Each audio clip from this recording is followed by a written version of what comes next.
We're going to be playing Going Medieval. It's a Sunday, so consider this a bonus stream, if you will. And I was contemplating on streaming this a couple times now, but I refrained from doing it during my regular scheduled RimWorld playthrough yesterday and the day before, because I was just really wanting to go and play some RimWorld again. Especially after the incident where I lost 18 hours of progress. We're all back and it's all good, and I've made contingency plans and everything else so that hopefully it never happens again. Never say never though, but it is what it is. So, Going Medieval, in case you don't know, is a fairly new game, as it even says on the title, it's early access. It is a game that is very similar to RimWorld in a lot of ways. I've already given it a go, so as to figure out exactly, okay, how does it work and how does it compare. And before we even begin, let me just say that it's very, very similar to RimWorld. Anyways, I wanted to make sure, okay, we're streaming Going Medieval, title's okay. I think I might have found out, or I have a hunch as to why my titles are doing weird stuff now. And it's got to do with the fact that as I'm using Restream, on Restream it allows you to stream onto multiple platforms and stuff.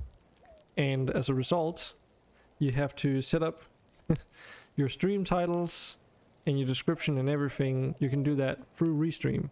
But the thing is, it's not harmonious, or however you want to say it, so I can't like say, oh, update the stream title to Twitch, YouTube, and Facebook all at the same time, because they have different formats.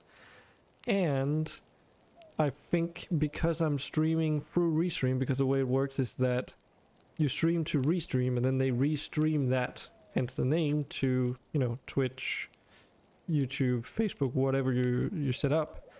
And because I'm doing it that way, it probably takes the game that's set on Restream and applies that to Facebook and Twitch respectively. So I just need to be more careful moving forward that I actually set these things correctly. Because if I don't set them in there and I go to Twitch and set it, and then I started up my stream, it goes for Restream first. Restream sees, oh, this game needs to change because the settings here are different. And that then overrides the settings on Twitch. So who knows what's going on Facebook? I need to get a better idea on that. Hey Dark Wolf, welcome to the stream. We're just getting started here with a new game of Going Medieval. How are you today? Speaking of which, let's actually get started. Enough of me talking about technical difficulties. For like 10 minutes. Doing fine. Alright. So, wanting to play this today. Okay, so how's it again? Enemy raids happen frequently in this mode and their difficulty increase over time. Your settlement will experience enemy raids as well as environmental events. Raids occur as steady intervals. The difficulty adapts as you progress. So let's do standard, because that's what I've played for now, and I don't have that many hours in it. In fact, I have played this game for a total of 3 hours. So, we'll be selecting normal difficulty, I suppose. So, just like in RimWorld, you get like the equivalent of scenarios here, which you can add your own. But I think we just start with a new life. It seemed like a pretty good way of getting started. Starts you in spring, and then with all these resources and equipment. Also, by the way, Dark Wolf, let me know what the stream is like on Twitch, because I had some issues with Streamlabs OBS. Like, it took me an hour to try and set this thing up, I feel. Where I can't run this game at, I have to cap it at 30 FPS, otherwise my GPU gets overloaded. And as a result, Streamlabs OBS doesn't get the 2% it needs. Yeah, it's looking fine. We'll see. I'll try and switch it into 60 FPS on cap and see if it'll work out, and if not, we'll just have to make do with 30 FPS. Let's get started though. Oh, okay, so it keeps the heraldry I made in my single player. So one of the first things you can do, and you can change this at any time, but you can make your own custom heraldry. Like you can make it completely custom where it's just a file, but I haven't gone into Photoshop and made something cool for it yet. Only hearing no sound yet. I don't think there's any. I'm not having any sound either. I don't think there's any sound in the. There's very little sound in the main menu. It's probably my sound settings. But let's just keep this heraldry for now. Let's do a random map here.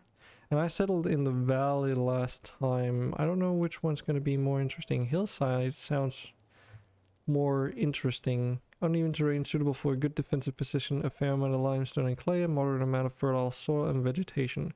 Yeah, because one thing I noticed in the valley was that it does have sea levels, this game, so it means you can dig down and build upwards, but because it was a valley, there was only like at most 4 levels below ground level.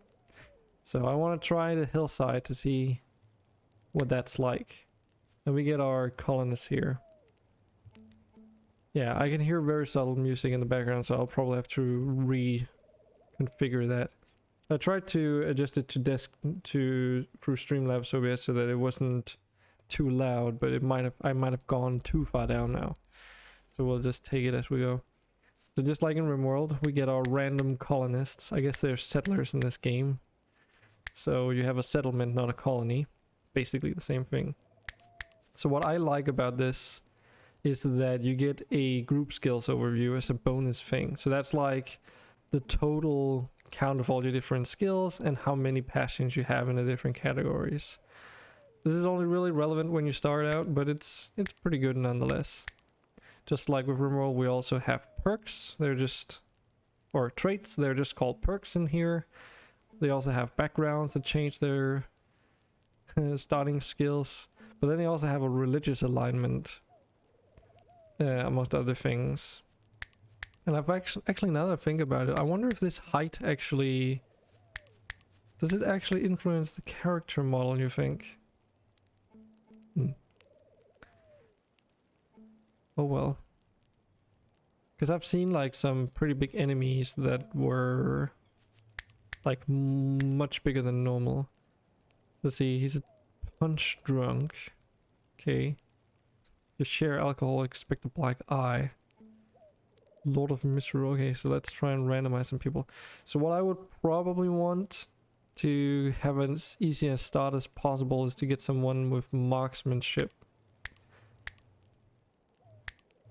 So let's get someone with marksmanship passion, and preferably as close to level 10 as possible. I don't even know if you can even get level 10 or above. Oh, you can. Okay, so we just gotta be like really lucky. The reason why I want that is that the game starts you out with like a longbow, but you can't use it until you have marksman's level 10. Oh, this might actually be fairly decent. It's not too far off, and we get these passions as well. Game sounds nice though. Like, as in the actual game itself, not the sound, I assume you mean. So see, heat resistance. She can take the heat. This is something that's actually was in RimWorld at one point, early versions, but they removed that trait. Mods have added them in again though if you want them, but yeah.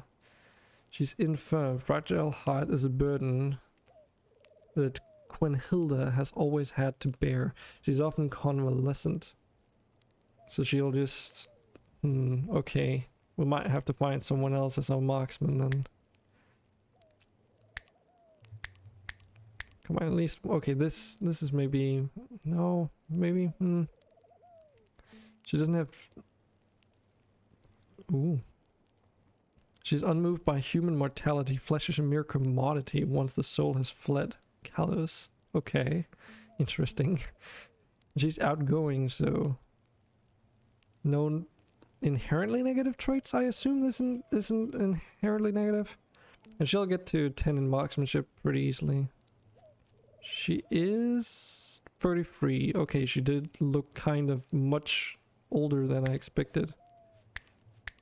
She's 1.5. Oh, okay, so the character model height actually matters. Okay, so she's 1.5. Look at this. 1.8. Interesting. Okay, so now that we have a archer, let's get someone who can do food actually. That might be good.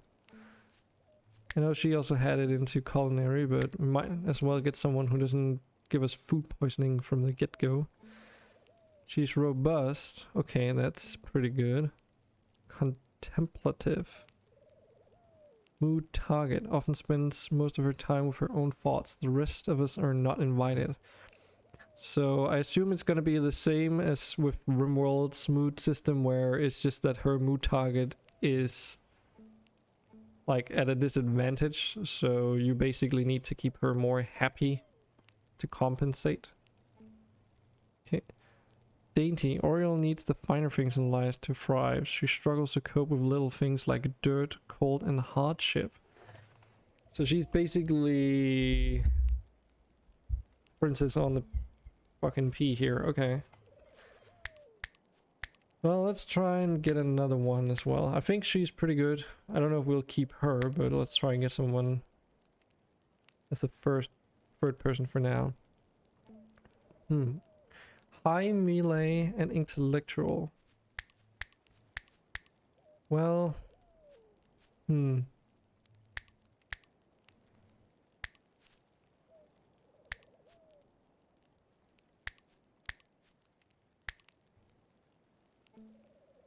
why is it not showing up over here, I wonder? Maybe this thing isn't working exactly as it should be. Oh well. So someone with high melee, he's got botany and animal handling. Animal handling doesn't really do much yet because we can't tame animals. So this is a null and void ability, I suppose. Interesting though, in this game they split marksman and hunting apart, because in RimWorld it's covered by shooting, the hunting skill. It's like a mix between animals handling and shooting. Similarly in this game though, you can only hunt with ranged weapons, so I guess effectively you'd want someone with high animal handling and marksmanship. Ironically. Come on, let's get a guy in here. Oh, he's got high tailoring. That could be useful early on. Some botany, although low skill to begin with. Carpentry and animal handling. Okay. It's also callous and a punch drunk. Pseudonym, the Heretic of Hongrave. Oh, okay. So they don't have two backgrounds. They don't have a childhood background and a grown-up background, but then they can have a pseudonym. Alfred speaks of the God of Abraham and the mosques of the Moors, of sacred groves, lost scrolls, and forbidden rites. Alfred knows a bit too much for his own good.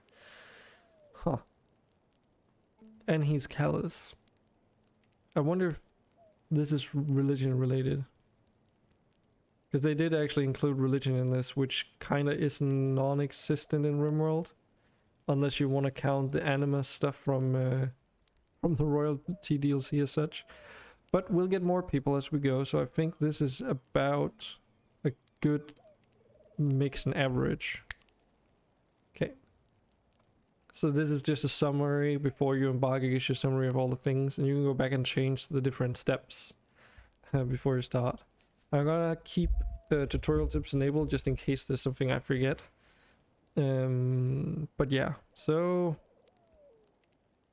we've got free settlers, we're standard, it's a new life, and it's on a hillside map. So let's get started here.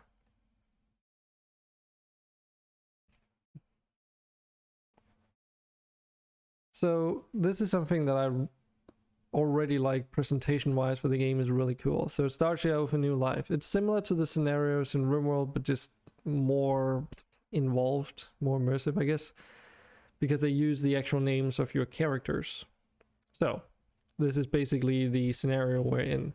The plague had ravaged the British Isles, leaving a trail of destruction in its wake. Untold millions went to an early grave. and those left standing were plunged into poverty, brutally scarred by the horrors that they had witnessed. Nothing more would ever be the same again. In springtime of the year 1352, Marion, Auriel, and Alfred set out into the wilderness to claim a piece of the land as their own, as was their right in the eyes of God and under the law. Here they may lay down the foundations for some kind of future. Perhaps hope will follow. Auriel is confident, defiant even. We will make this work. We will take our share of land we build there, and we will defend it. Many have tried. Some have fallen, beset by bandits, defeated by drought. Yet many have also prevailed. Have faith, the place we found will stand centuries from now. Our descendants will be there still. Into a landscape of rolling hills and ancient crumbling forts the companions trekked. Each ascent rewarded Alfred with a view that stretched for many leagues. No enemy approach would go unseen, he thought.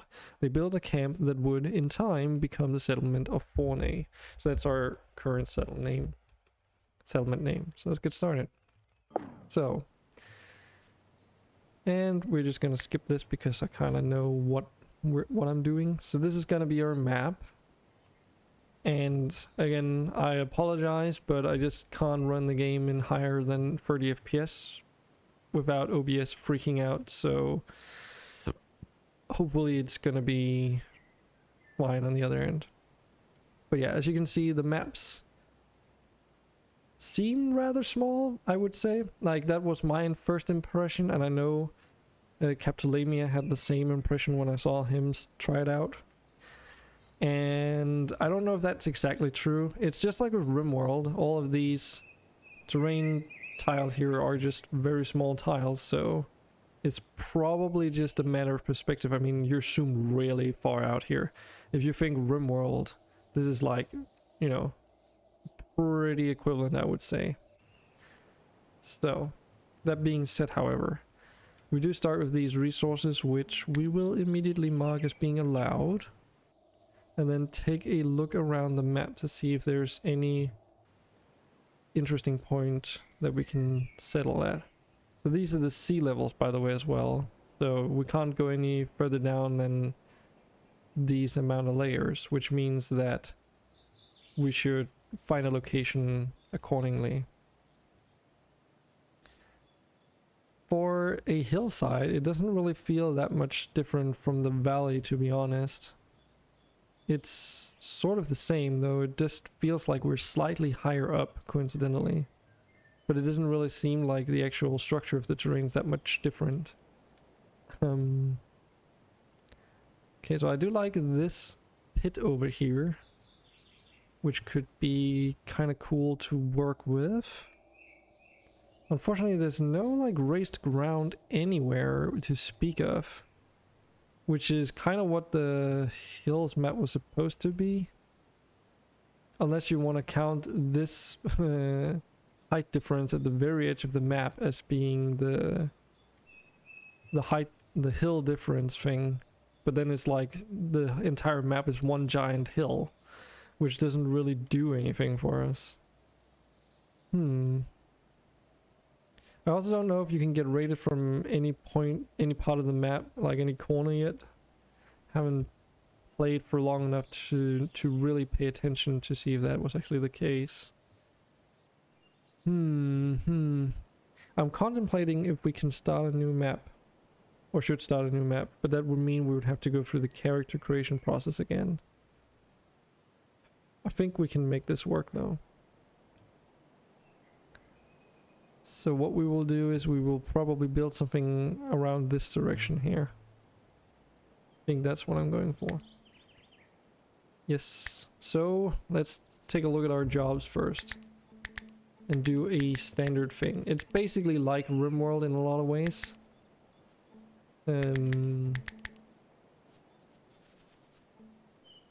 It's just that the order of some of these things are a little bit questionable to me. Like, cooking is behind harvesting, growing, and mining, so you kind of have to, like, if you want your main cook, say, to prioritize cooking, you need to set that to 1, but then you need to set growing and harvesting to priority 2, and everything after that needs to come after, so that you make sure that if you can't cook any food, they will go and harvest foods, and then they'll start from the very beginning and then go through. Which means if you want them to do even, like, prioritize construction even less, then you need to put that, you know, at a 4, but it's like the very first task, so it just looks really weird. Whereas RimWorld, cooking is much sooner before you harvest the resources, right? If I remember. Which means that you would be cooking food until you run out of supplies, and then if you are running out of supplies to cook food with, then you go and harvest things. And if you have nothing to harvest, then you grow crops. That's kind of how I would put it anyway. I think in RimWorld, is it growing first and then harvest? I think it is. Cutting plants is also after that. So crafting is a bit reversed as well. So generic crafting is put forward, and then comes the specifics: smithing, carpentry, and tailoring. Which in RimWorld is like, again, reversed.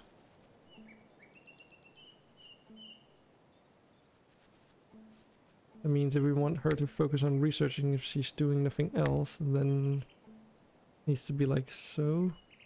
And similarly, hauling is like the very last thing here. RimWorld research is one of the last things. Which means that they'll prioritize researching over moving stuff to where they need to be. Which is both good and bad, I suppose. And steward is like the basic task. In RimWorld, that's like one of the very first ones, because that's the basic task. So that's if you need to like open up a window or lock a door or something. So yeah, it looks like RimWorld in 3D, exactly. It's so close to RimWorld. A lot of people have... I've been reading a lot of discussions on this game to try and figure out what other people think. And there's a lot of people out there that say that, oh, okay, just because like RimWorld is similar doesn't mean that it's the one game that it's most similar to, but I would highly argue against that. It is so uncanny how close in game mechanics it is to RimWorld, in my opinion. Sure, it's set in a medieval setting, but it, game mechanic wise, feels very much like RimWorld, just with added sea levels basically, and in 3-dimensional graphics. But that's, you know, that kind of comes with the territory of building a game that has sea levels anyway. And I know, you know, these work tabs and everything are very generally used these days, but still. So, okay. How do I want to put these things? Let's do like so. Actually, you can do that as high priority. And then do like this. Does that make sense? Because your hunting is first priority. Yeah. Mm-hmm. Obviously, we don't have a lot of people to move around, so I have to make it as generically functional as possible. We can also set up a schedule just like RimWorld, but again, you know, other games have taken that same style and used it, but it's just, still, it's very, very similar, right? Hey, Banana Move, how are you doing? Welcome to the stream. So yes, I think we're about ready to get started. Actually, let's just do a save here.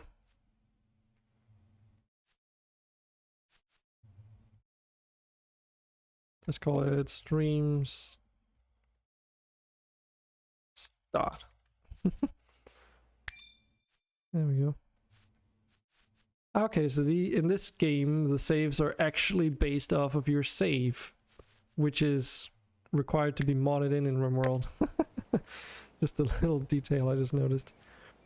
Okay, so the sounds are fine, but the music might be a little bit low because I had to lower that. So let's see. Maybe once it kicks in, you guys are gonna be like deafened or something. There it is. Yeah, it's a bit loud, isn't it? Because the game only runs like... sea level is big, like really awesome. Yes, I would agree. It really changes the way that you play the game, or can change it, I should say. As a result though, the buildings are always going to be pretty tall. So let's see. Let's do like a thing here. I think at first we would want to have some houses. But yeah, something else the game also does differently, which is hopefully just going to be an early access thing, is that all these tabs down here, those buttons, are the orders that you can use in RimWorld, for instance. So instead of having a tab with all the orders grouped together, they are hard-coded onto the screen like this. Similarly, there's no architect menu either, so you have all the different categories displayed over like the length of the screen, which means, and I assume that they're going to want to do this, like if the game gets mods down the line, obviously that's going to be a bit problematic if you want to start adding things in, you know, because you'll run out of space real quick. But, you know, if you take a look at the game and what they've said, because they've put out a what do you call it? They've put out a shoot. I can't find the word for it now. Roadmap, that's what it's called. I don't know why I couldn't freaking wrap my head around that. If you go on there and you find their roadmap, you'll see that they basically intend on implementing things that RimWorld obviously has. So, for instance, there's no tab that shows us all the wild creatures. Make it 2 floors. Not to begin with. We can always extend that in the future, but for now I would like to keep it rather flat and plain. Have you played this before, Banana? I can't remember if you've said that on my RimWorld stream, so... Nope. Okay. But yeah, we could make it 2 floors, but unlike RimWorld, buildings in here are relatively expensive. Especially if you want to do like multiple floors. So, rather not at the moment. Do we just want to do like a thatched roof, I suppose? Because the thing is, if we were to build a 2nd floor, we would need to put in a wooden floor at least. Or we might have been able to do a wicker floor, but yeah, that costs extra resources. So it's easier to just put a cap over it. And to begin with, we kind of just want to have more space. Because just like RimWorld, things that are on the ground here, they will decompose. So if we look at this red current pile here, you'll notice that it has a hit points and it has a freshness meter, and those are both affected in different ways. So it'll decompose and it's decaying because it's on the wrong type of floor and because of temperature, and on top of that it's also rotting because of wrong ground floor and temperature, which means if we were to put these inside, it wouldn't deteriorate any longer because it would be inside, but it would still decay. Yeah, exactly. The defense options are going to be pretty crazy. Oh yeah, I should also mention this. Whenever I minimize the game to go and double check on Streamlabs, it's like pausing a bunch of shit. hopefully the game gets more optimized as they move forward, because my problem was that it's basically eating up too much of my GPU power, so those Streamlabs OBS will only require like 5% to run optimally. If this game eats it all up, there's none left for Streamlabs and the entire stream suffers for it. So, but I basically decided to sacrifice the FPS cap to 30 FPS because it was the most significant one when it came to actually run this game. So all the graphics are like as high as they can go, but FPS wise we're just suffering a little bit. But that's fine. I think it's an okay compromise. If it was a big download, not really. It's like, oh yeah, we should equip people with weapons, shouldn't we? I'll get back to that thought in a moment, but so let's see here. Shooting, marksmanship, still in RimWorld mode. So no, none of our people have high enough marksmanship to equip this long bow because a skill of 10 is required. So we'll just have to make do with this short bow. And Alfred, were you... Did I even get anyone that was... No, I didn't get anyone with remotely high melee. Oh wait, no, you have relatively high melee. Also, you can't queue up things, so I can't hold down shift and tell her to equip the sword first and then equip the shield. You have to do one at a time. It also means that if you tell them to go do something, they'll drop whatever they're doing to go and do that one thing. Which is a bit unfortunate, but you know. So the way that sea levels here functions is that...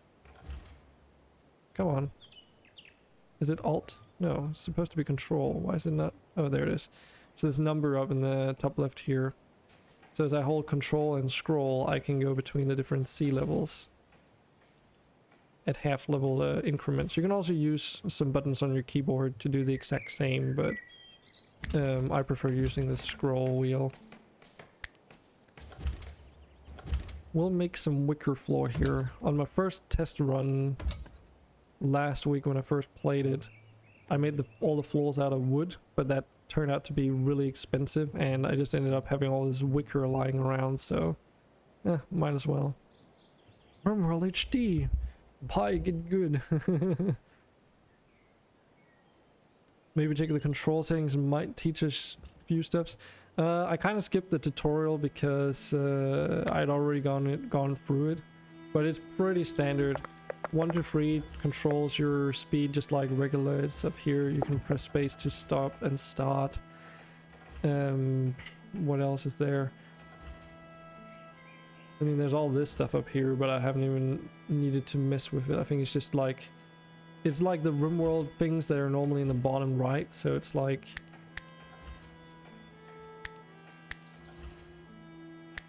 toggling visibility of things. Something I was trying to mention though is that we don't have any menu to see all the wildlife on the map. So if we want to hunt something, we literally have to go and find it first. And there's a wolf up there, which I don't know if it's a good idea to try and hunt. So let's see if there's something else. And obviously that's a feature that will be coming, I assume, because if you look at the roadmap, they are talking about, oh, in the future you'll be able to tame animals and that stuff. There's a deer. That's a rabbit, so where's the deer though? I've found though that if you go really far down sea levels, you get X-ray vision, right? So it's just then you need to go up to the level where they are at so that you can mark them.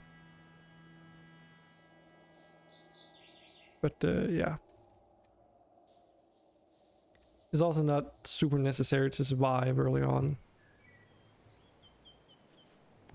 Something we do need though are sleeping spots.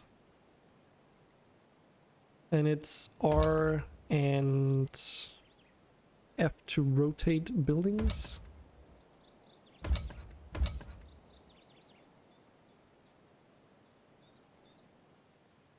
And then you can use the mouse wheel, like if you press that, you can rotate the camera just like in any 3D application. Scroll in, scroll out, the zoom, WASD to move the camera.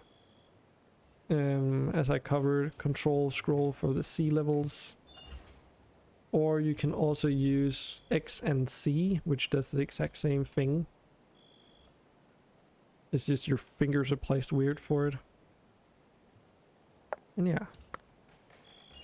And we get these warnings up here, like nowhere to store resources, food reserves, and stockpile low, settlers are idle, etc. What kind of maintenance were we doing? That was adjusting some prices, adding some mods, including some, well, I won't spoil that until next week, but it was basically just, yeah, maintenance of the colony. And load order. And then I wanted to see if a specific mod would work out before introducing it, so I'd basically gone through Capitolemia's stream and then tried, like he has his own mod load order, right? So I was basically going through that to see what's he using.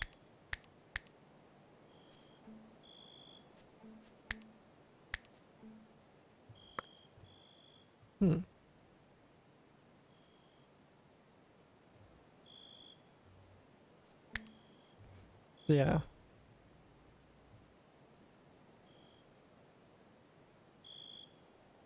Oh yeah, cool samurai stuff. I haven't. No, that wasn't on the to-do list today. And I'm gonna be honest, I completely forgot about it. That you mentioned it.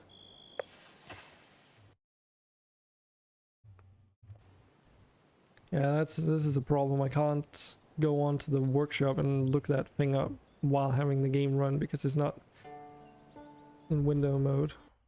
And even setting it in window mode pauses the application, so doesn't really do what you expect it to. But do you remember what the mod is called?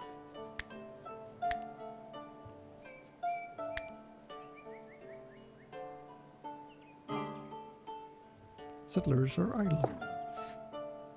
Because then I can have a look. Okay, so I want to build a storeroom somewhere. And where do we want the storeroom? We have this berry patch here, which I definitely want to keep for the time being until we're more settled in. But where should we put the storeroom? We put it on a diagonal here. So basically 3 tiles diagonally across from there. You can Google it. You could also look at the workshop to see if you can find it. I mean, whatever works, right?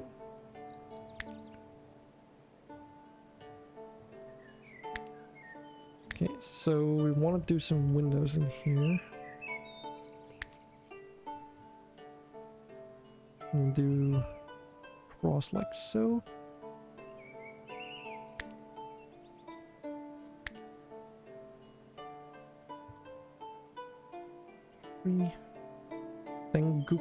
Sengoku. Oh, god damn it. Sengoku. Period, probably. How it's pronounced. What's the final goal of this? I don't think there is a end state for this. There's no massive end goal per se. But I can show you some things that you can try and aim for, I guess. Is this maybe too big? This might be too big. Can always make another storeroom. One window, one door, and another window, and then cap it off. Any research tree? Yes, there is a research tree. Space. No space.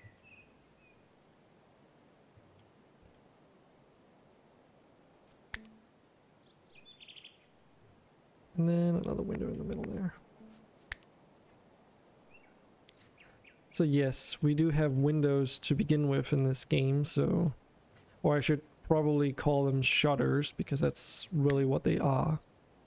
They allow you to ventilate a room if you want to, or end up having the need to. So you were asking about the research tree. Well, can't really see it yet because we need to have a research bench. Research is very similar to RimWorld though, with one minor major exception, that research is actually a physical resource in here.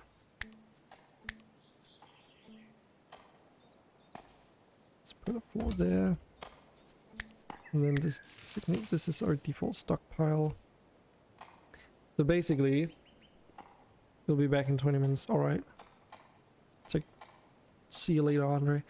So basically in this game, you have to set up bills at the research table for the different types of research. And then they make those chronicles, and then you spend your resources rather than research towards a goal, if that makes sense. So instead of having a research thing say like, oh, you need to research for this amount of research points on the specific research in order to make, well, to complete it. Well, instead you're suddenly making resources, and then you can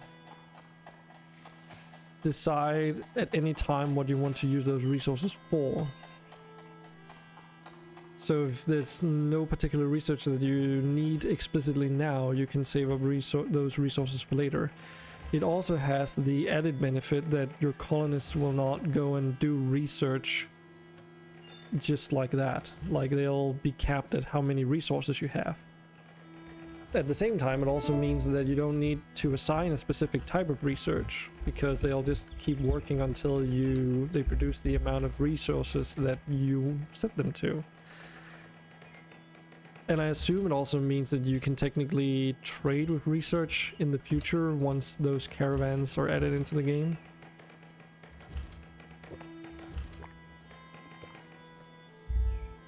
Which also isn't in the game, by the way.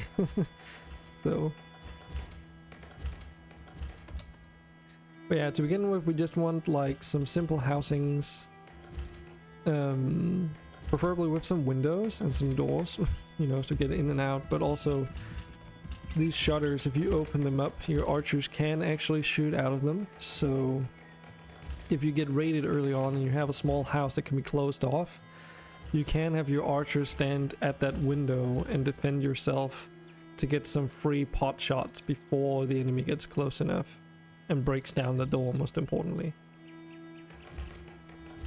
So that's like a beginner's tip, I guess.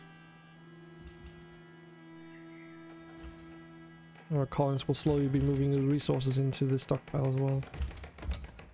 Rat house missing a door? No, it's just left open.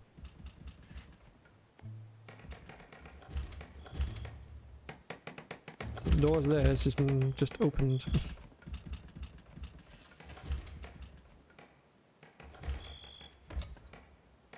Yeah, I don't know if that's just a bug in the game. I assume it's supposed to be closed and open as they walk in and out, but like, they just don't always close the doors. And you might have noticed that we do have options down here to lock the door with the default option, and then we can also keep them open. Settlers can pass through this door, but enemies and animals cannot. Wait. So does that mean there's no reason to lock the door if you get raided then?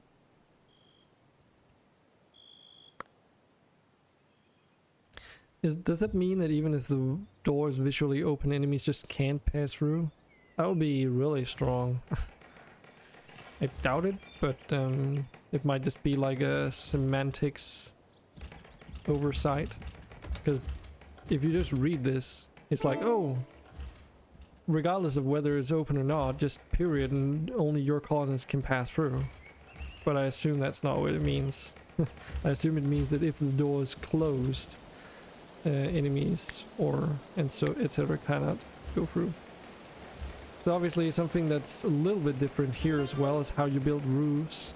Because as you've noticed, you can see here, I can't make a roof that's like this, for instance, because of all those red markings. It means that it's not supported. So you have to drag it all across. And since the roofs are generated like procedurally like this, it also means that depending on the size of the building and such, the incline of the roofing is also gonna, you know, vary. So we'll need to, no, not cut plants. We want to harvest.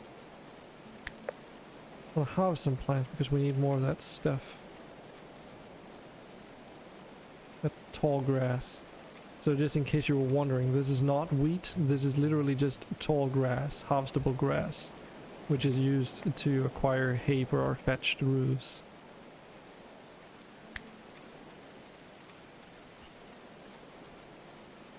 How's the sound, by the way? Is it okay? Is it too loud? Is it too quiet? It's okay. Yeah, I also went through my my alert box settings today regarding that whole raid notification, and the default sound setting on that was 30, and I compared it with the one for followers, which was set to 10. So no wonder I got a freaking heart attack. So I've tried setting it down to the same value now in hopes that it's gonna be okay. Because the main problem I had when I set it up originally is that unlike the other alerts, I haven't found out a way that you can test run them. So in Streamlabs OBS you can test run the different alerts, but it's limited to a very small selection, to like when you get a follower, if you get bits, if you get subscriptions, but there's not one for if you get rated. So for all the ones that are not listed there, testing them is like anyone's guess. So, and it's not like I can trigger a raid on myself either, so trial and error, I suppose. Spare room. So this is now defined as a spare room because it's closed in entirely. And unlike on my first colony, I would actually like to keep the stockpile and crafting facilities separated.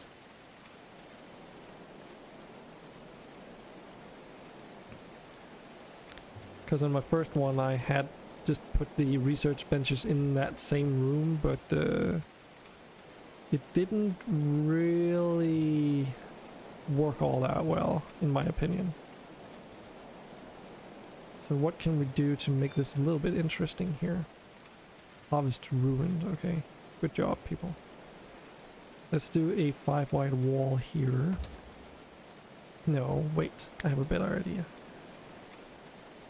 Let's do like a 2 out and then a 5. Is winter tough here? I don't know. I've never made it. I haven't made it that far yet. Once you, like, we can't grow crops yet, by the way.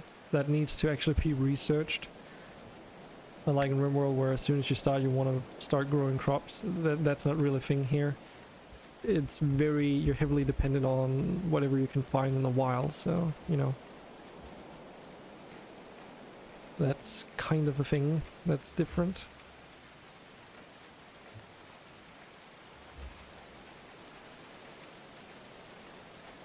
Okay, so how do I want to do this? Because we will be rated eventually. Like, you get rated fairly frequently on this.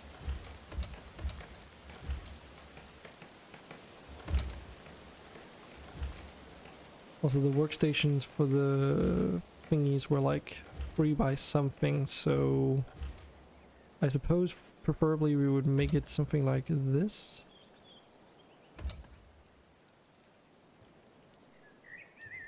Oh, actually, even better. We make the doorway in the middle there.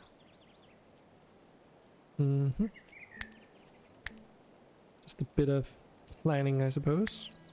Then we put a window on either side. Then a 1, 2. like so. And that should at least give us room for like 4 crafting stations. But yeah, I don't know. Darning Tower.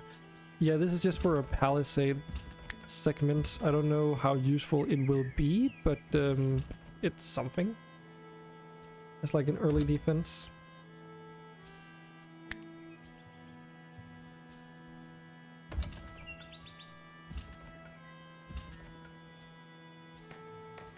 Yeah, I guess we might as well just build the ladder staircase all the way up to the thing.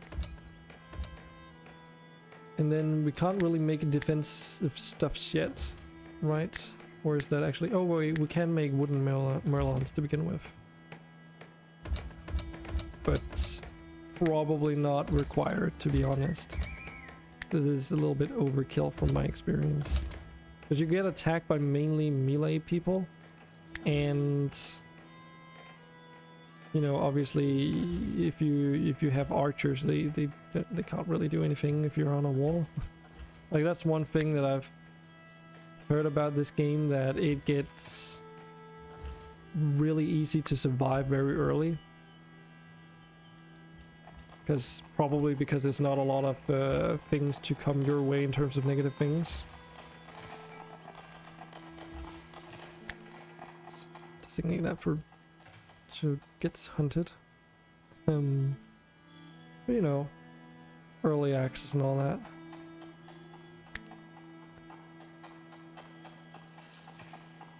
We can take a look here at these linen cloth here. Those are no longer deteriorating, just like in RimWorld, but our food is still both decomposing and rotting because of the temperatures. Oh yeah, we need to make leisure activities. So we don't have a game of we have backgammon instead. And we will be making a backgammon table out there, I suppose. We also need to build these shrines, which, because religion is more of a thing here, there are 2 different shrines. Drinking is not a thing here? It is. It is.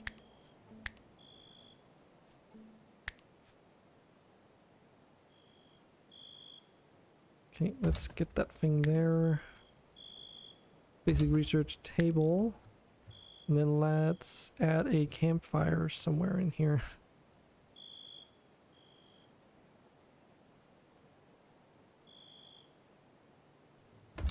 And then let's have an outdoor dining area just because we can.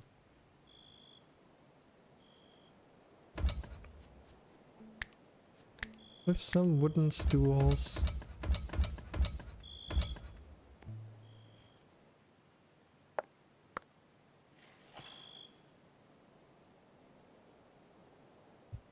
But it's like, from what I recall, you make basically ale.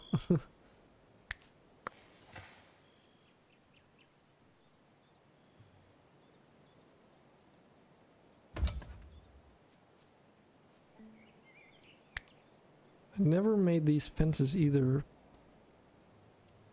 There's like really weak structures anyway, so it's probably more of a decoration than anything else. I mean, it's in the misc section, so.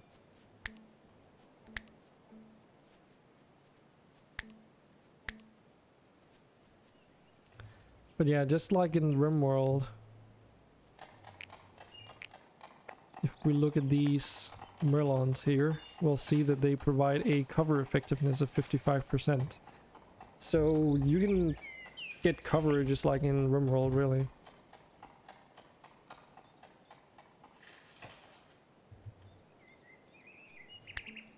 And the thing that struck me out there was that it's all pretty much set up in the same way, but I've been told that a lot of other games apparently do it the exact same, with the exact same approach, so what do I know?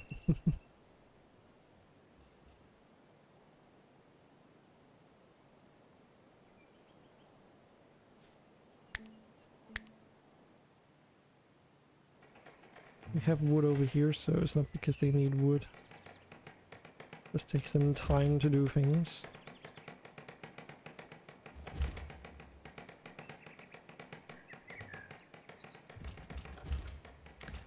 So we can also take a look at the region map here.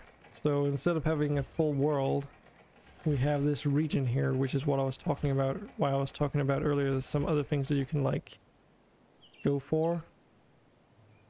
So there's like a region influence down here.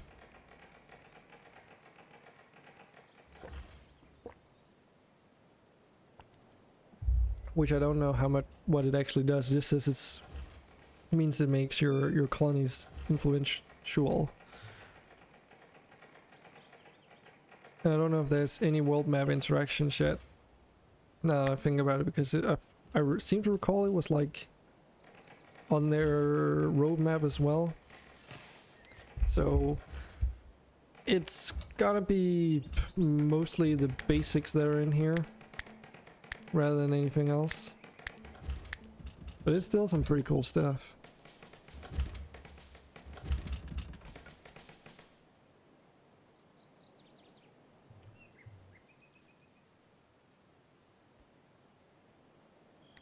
Okay, we out of wood? I think we are. I think we need to designate some more chopper.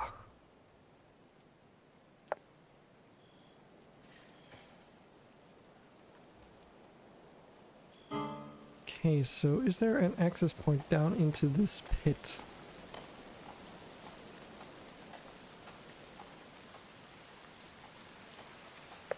Normally there's like there it is. Okay, so there's a terrain ramp here, which are really tough to destroy, but you can remove them. However, I kind of want to build a staircase here so that we can actually make use of these trees that are growing wildly down here. And technically we could just remove that ramp later on, and then no enemy would be able to use this as a back door because they can't figure out how to jump down. And that's part of why I was saying, like, a lot of people have said that this game does become rather easily, and you can cheese it very easily too, because the enemy doesn't know how to deal with missing terrain. So I believe if you just dig a one wide trench around your base, no one can ever get to you. So how loud is that music? Because it feels very loud to me.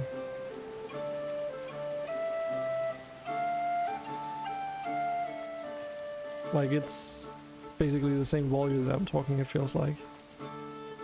Also from what I can see on Streamlabs. Yeah, right? And that was a thing that I was noticing, and that's kind of why the audio was so low as well. Yeah. It's because, like, some of the audio tracks are just inherently louder, so you kind of have to balance it off the most common, the loudest track out there, which isn't really a good thing.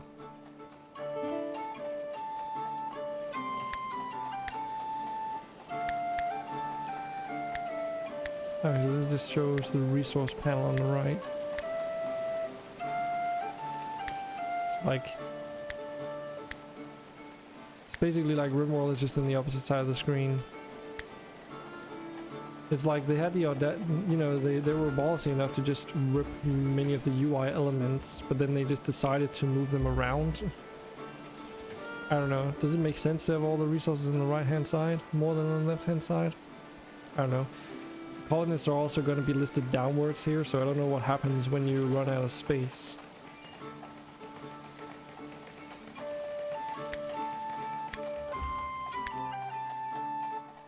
Okay, so these buttons are basically X and C, and it also tells you the controls on here. Okay, so C to toggle that. Right, treetops, but then we don't get to see the pretty trees.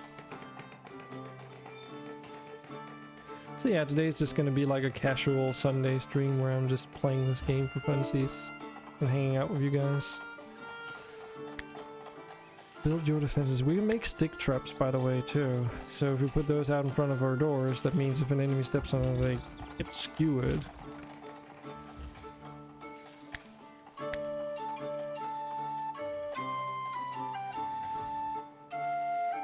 But I feel like we should actually make like a small fortification once this room here is functional. It seems like we're actually at that point now. Yes, I know how this works.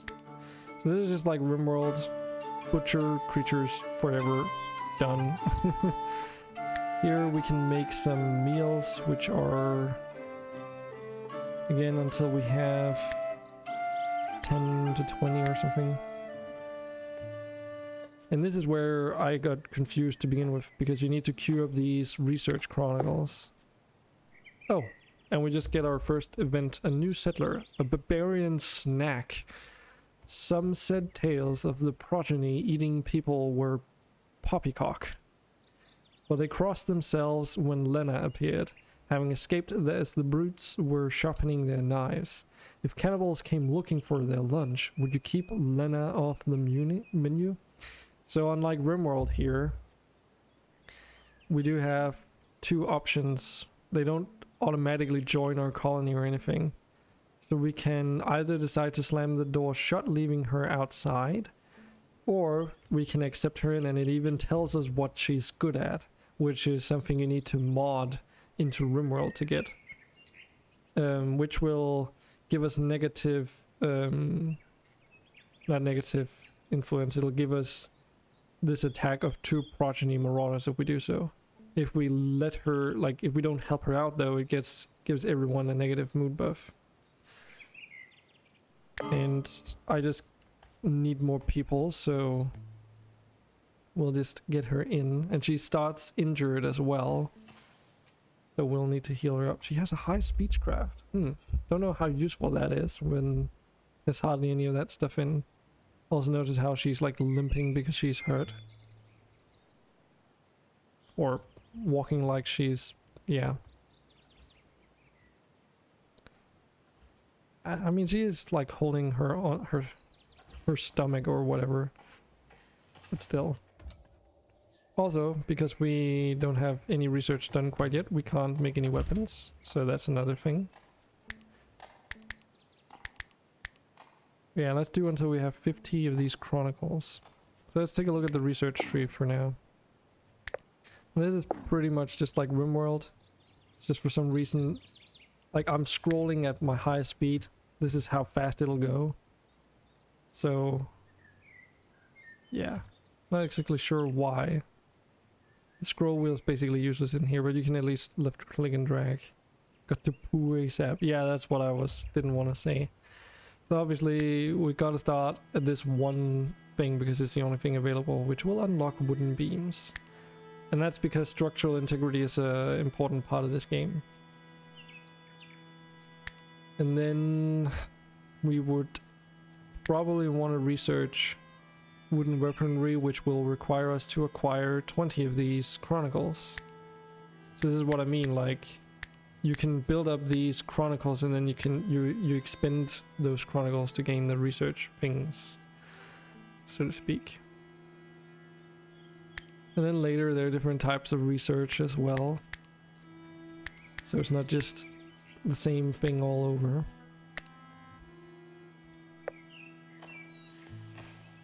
And then I've set the capacity to be produced up towards 50, so yeah, unfortunately she can't really, we don't have a weapon for her, so she's gonna be completely defenseless or useless. What we can do though is we can give her a job. But yeah, and convalesce is literally just resting. Interestingly enough, in this game though, you can only treat a settler when they're injured. Sorry, when they're resting or in convalescing, which means which is essentially the same as RimWorld, except you can't force them to rest in a bed. So that means only while they're sleeping naturally can you actually tend to them. So she'll just go around injured until she gets tired, and then we can actually do something about it. I don't know if that's intended to be like that, but it seems to be how it works, at least. And I haven't played the game enough to figure out if there's like a way, like if I'm just misunderstanding how it works or whatever. So we'll see. And let's put her cooking to 4.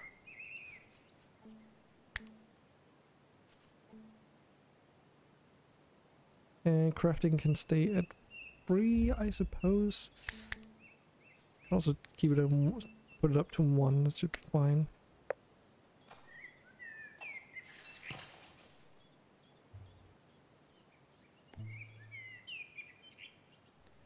We also get these bone piles here, animal remains. And something really nice compared to Rimworld is that we get like a heads up. This is how long until the enemies are supposed to come. In Rimworld, it's like, oh, you have to open up the quest thing, and then you have to otherwise remember like how long it's been since you were attacked last. So it's not quite the same. In this game we also have the structural integrity, as I mentioned, and we can build these beams essentially to stabilize a building. From what I understand, this is mostly used for multiple floor buildings. And I can't remember. No, this is just the room overlay. Can't remember if we can see the integrity. Doesn't seem like it. There might be a way, but I don't know. But yeah, it means that we know exactly when they'll arrive.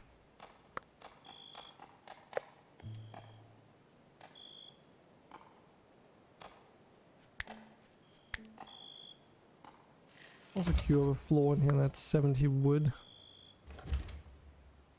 It's a pretty decent amount.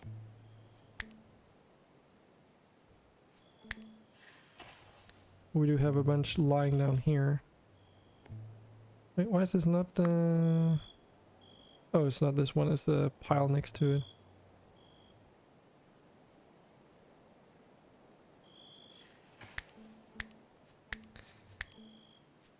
But yeah, the question is, we should probably make another research table for when these things are built, because then we're gonna have some idle settlers that need stuff to do.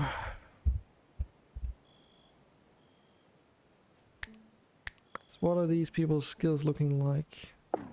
Marksmanship is not quite level 10 there.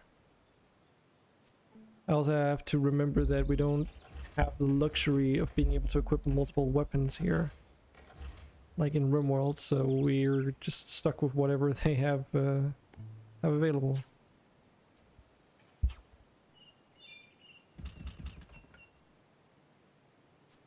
We do get these nice notifications whenever their levels increase.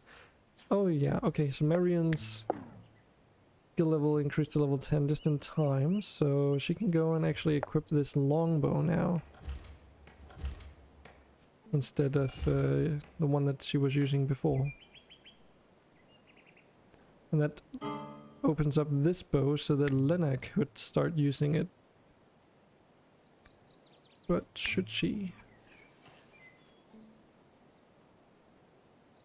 Probably not. Probably switch out the melee weapon so that Alfred uses this instead. And then give Lena that pokey stick. So we're apparently short on wood still. That's just our work schedule, I suppose.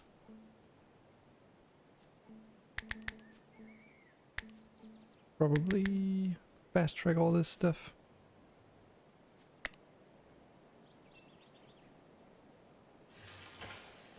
Actually, who's plant cutting?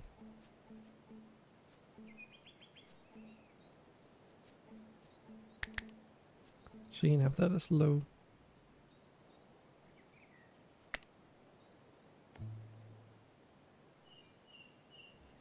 Build this staircase so that you don't have to walk all the way around, please. Just please, this is closer than all the other structures. And yet you have to build it from the top down. What? But why? Pathfinder looks promising. I mean, I hope you meant that sarcastically.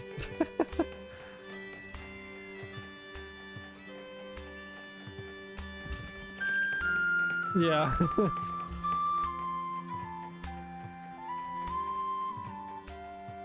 And it wasn't really the pathfinding, it was this just the prioritization of build projects. Which honestly, these staircases should be highest priority because those are used to ascend and descend levels, like. But it's likely just prioritized in the order in which you place down the... No, because we placed down the freaking flooring here as the last ladder thing. We have 17 hours before they arrive. Should we... They're just building across here. That one track is like super loud, isn't it? Is it like obnoxiously loud? Because then I'll do something about the auto settings. Yep, alright.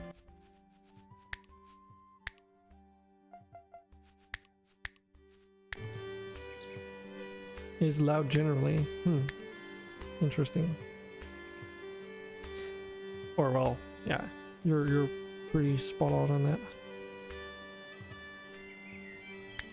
So if we wanted to build a staircase here,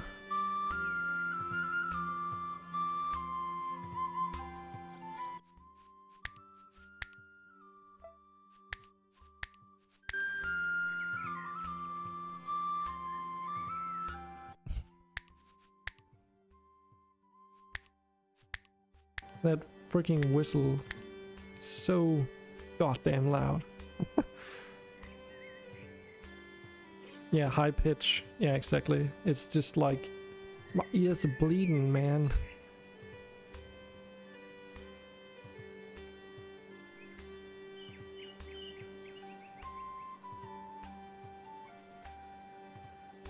Can do like a little sally port here. Try something. We do have like a natural hill here actually that we can utilize if we build accordingly.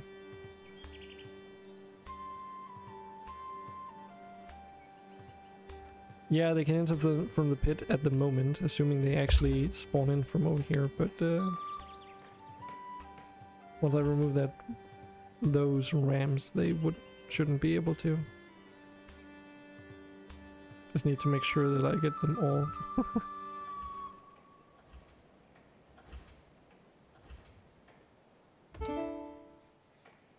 Research available. So yeah, unlike RimWorld, it tells you then, oh, we actually can do stuff with our research points now. So it's, you get the same feeling. It's just, you know, you could either do furniture or agriculture because it's the same price. And then it's like, oh shit, we're not really like needing food, so let's actually go for furniture because better beds, etc., you know? And right now I want to save up for weaponry, but if we were in a pinch of needing food, we could have fast-tracked agriculture instead, right? So, options.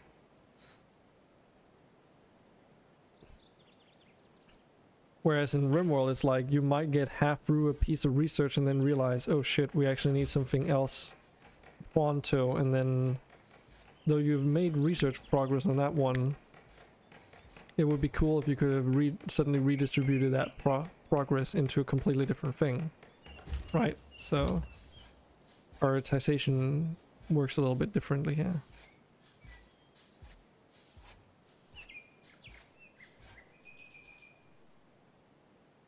And I mean, they can still come in and they will just do that regardless, so we will just huddle up in our main room because they'll probably try and go after Lena, because that's, you know, what the story was all about her escaping. So I assume they'll be going after her or coming for her. Okay, let's set up another one here. This is also another strength of this, because it's a work order. You can have, like, you can organize these things in these research tables differently now, so that, oh, one research table you only make up until 25 so that you get to that stage faster, but then after that, you know, we can slow down research so that our stockpile is like maintained but not overflown with research. So that's another added benefit, I suppose you could say.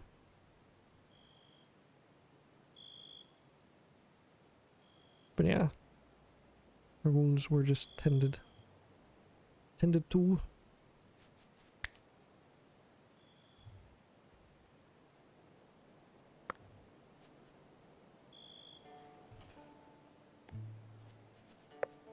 Just like RimWorld, we have all these mood things organized in a pretty similar way. They have initial optimism because we just started out. Together we're strong, because we're helping other people in need. And so forth and such. I don't need a drink. Drank good ale. Slightly hungry though.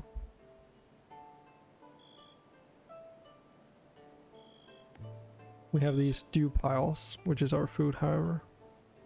That's another really cool aspect of this being 3D, is that all these, you know, even the resources are three-dimensional world objects, which gives the environmental spaces of the different rooms a completely different feel.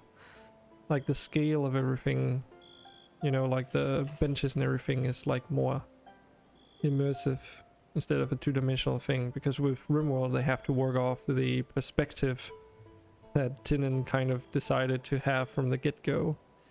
So any mod that adds stuff onto it, if you want to make something that looks really big, and the only way that you can make it feel bigger is take up more tiles and then draw it as from a different perspective to try and give a different sense of scale.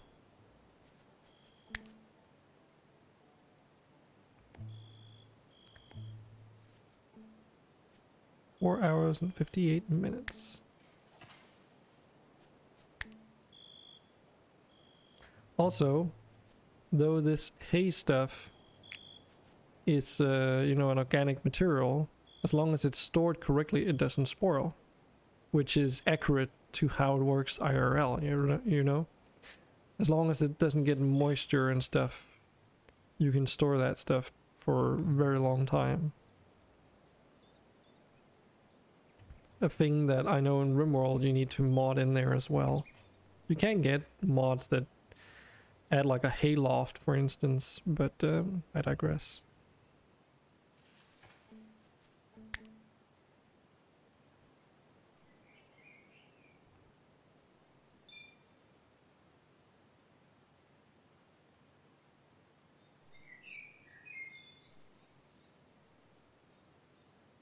But the pathfinding is okay-ish, I would say.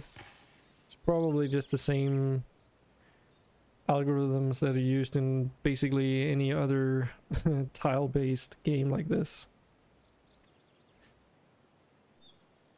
Also taking note that we have some minerals down here. This is salt though. Don't know what we need that for, but I have some suspicions. We also got some clay.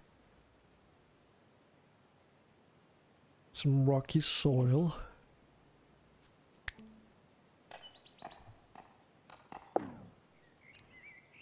Violent extortionists, barbarian snack. Armed, hulking, and pitiless, the circling raiders screeched a terrible ultimatum. The raid would be swift and brutal unless you yielded Lena to them. They knew exactly what they wanted. So this is another cool thing, that when they raid you, they don't just not communicate. They do actually give you an option to give Lena back to them once they arrive. Though it will also give the settlers negative mood buff. Wait, I thought last time it said 2 progeny in Marauders, now it says 3. Okay. Is that because she called the amount of raiders wrongly or something? I don't know. But yeah, so we get a positive mood buff if we help her, instead of handing her over again. And then it's like 20 folk took up arms, making ready for battle. Yeah, I know how combat works. So here are the bad guys. Can't really see much info about their gear and stuff. But they do, like in RimWorld, hang out for a while and then eventually they'll say like, we're attacking now. So, but we're so far away that we should be able to get to our muster stations without issue. Though we should probably just stick to indoors, because if we try and fight, like it's a pretty even fight, right? You know, we have these people here and all, but yeah.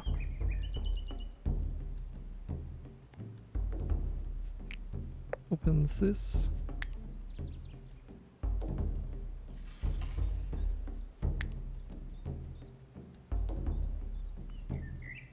So this is what we'll do. We'll take 2 archers and put them towards the door, window shutter thing.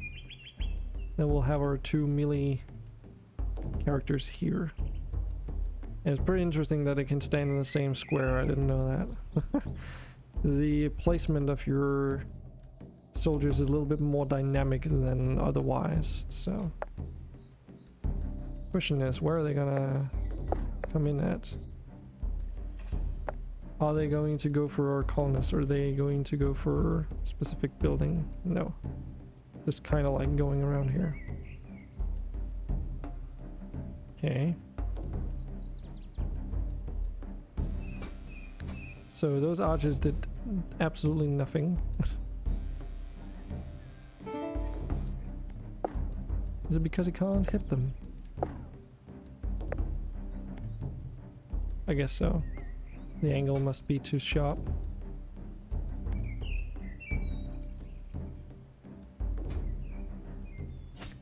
Oh.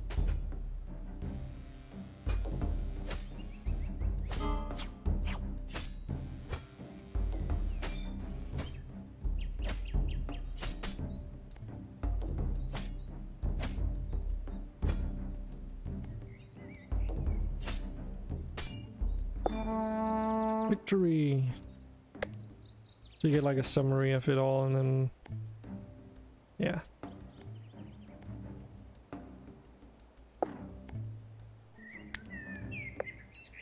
Get some loots.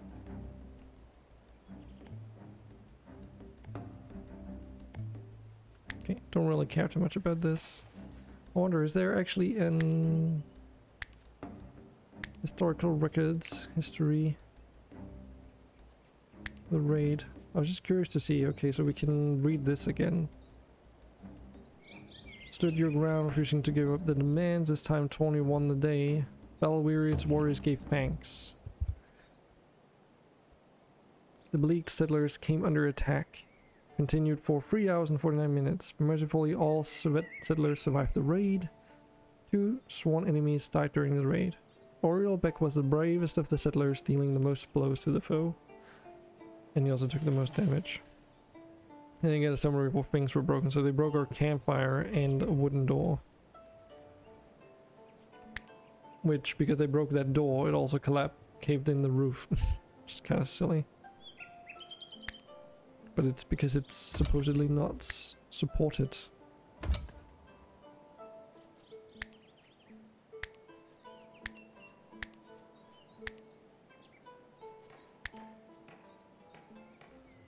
We'll also have to build a new campfire.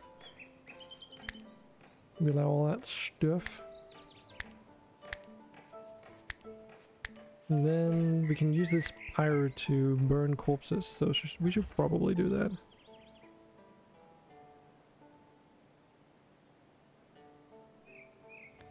Let's do that over here, actually.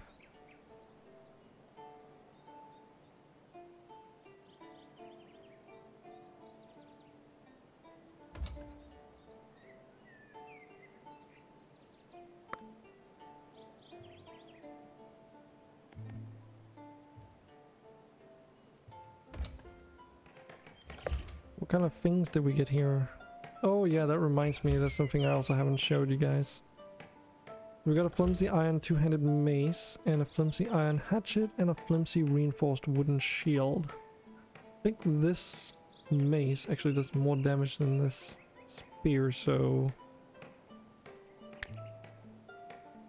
Oh, it requires 10 skills levels in the melee. Okay.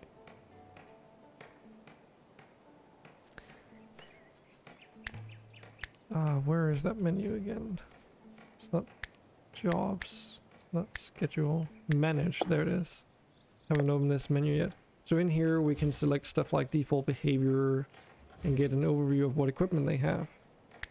So We can tell them like, oh, you should always equip ranged, for instance, or you should always do melee one-handed in the shield, or always a melee two-handed.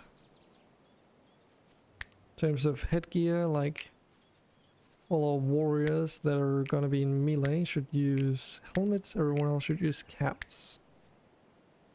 All apparel is fine, but we want to have all armor and all armor for those two melee. And that's pretty much all we need. And then they should automatically manage themselves just like in RimWorld. Because there's not as much gear in here yet. From what I assume, at least I haven't seen that much that makes for a lot of variation, so I assume they can pretty easily figure out the best themselves.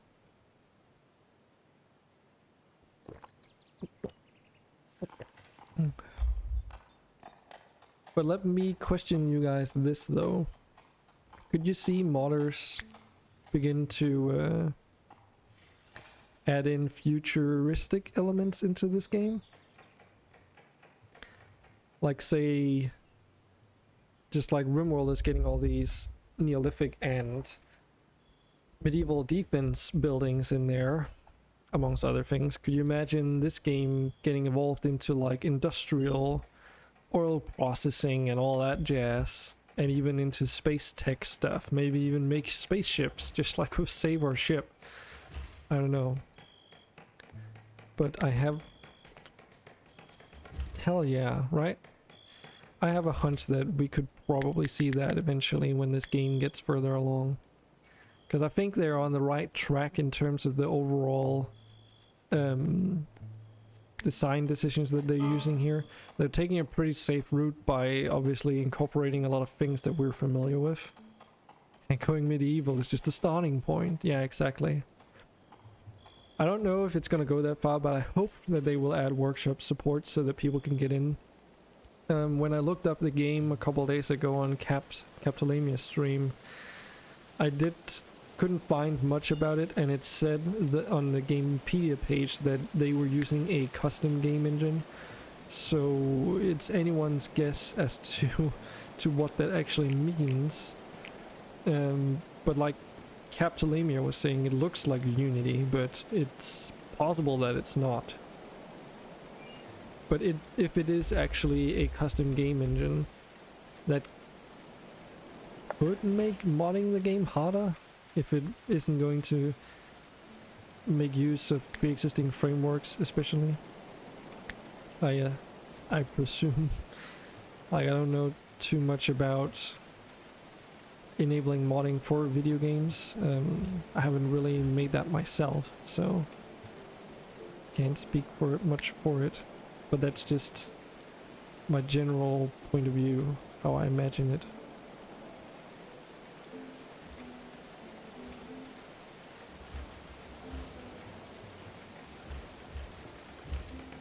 Okay, so we're getting this defensive wall here.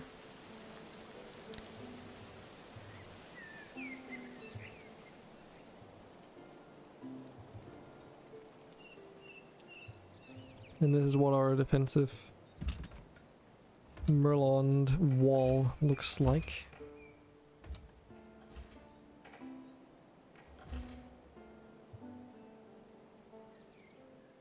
And we did remove those ramps down here, so this is literally the only access point now. Guessing that colonies here are gonna be much bigger with all the sea level aspects. I don't know. I don't think so. Not necessarily.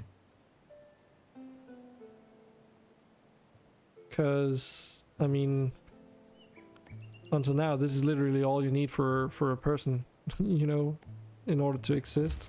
So, it's not like they require a lot of space to begin with. Yeah, you have pretty much more space to build stuff, but then again, you have to think structural integrity into account, so there's a limit on how big you can make the rooms with when you're building on multiple levels. And if the bottom floors collapse, the whole thing crumbles. So you can go underground, yes, but I assume it's going to be the same situation down there to some extent. And we also need to go underground anyways, relatively soon. We might as well do that, start doing that now.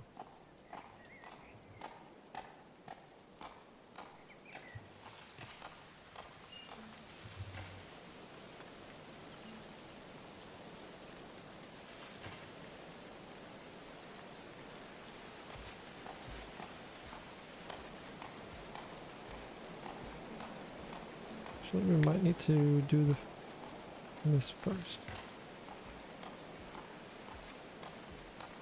How are we doing on the research thing? Okay, so we can research wooden weaponry. That's what I was looking forward to. So now we can make stuff like a bowyer's table and a woodworking bench. But as you can see, they take up 3x2. So that was the main problem that I was experiencing on my test run, is that I ran out of space very quickly because of the space required for all these workstations. Especially if you want them to be very close to your crafting area, which most likely you want to. You will probably run into space issues very quickly. But we can just repeat that design. I think it's a pretty good design for like a small crafting room without making it too sizable.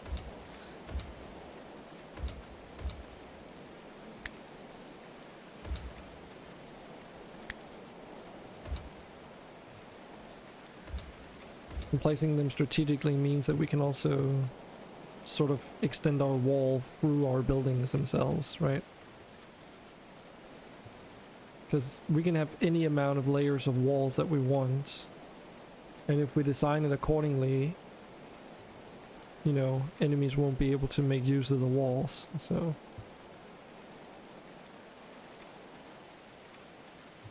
Because we could essentially, like, extend the wall out here, right? And then have this be the only access point, so that if you wanted to get up on this wall and into the base, you needed to actually be inside the base first.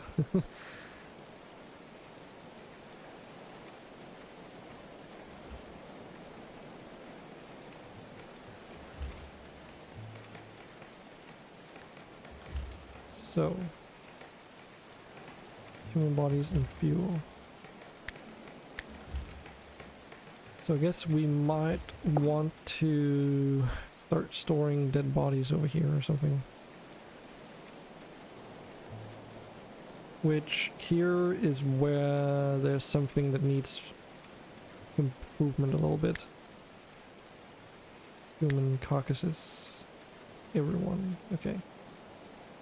Or was it not in here? Maybe that's already been patched. There was like, yeah, for instance here. Can we actually... Okay, we can. Like, we can set it to which carcasses we want to burn, so if we don't... It's weird how it's like human carcasses and enemy corpses. It's supposed to be like friendly corpses or settlers, right? There are some aspects in the game where I noticed that if you wanted to do a specific bill, like say destroy items or whatever, there wasn't I think it was like there wasn't a thing for durability check, so you couldn't say like, oh, as soon as we have clothing that's below 50%, start destroying it, you know. There's for storing things, like we can store according to hit points, but later there's also a destroy option. Guess we might as well just put them both over here.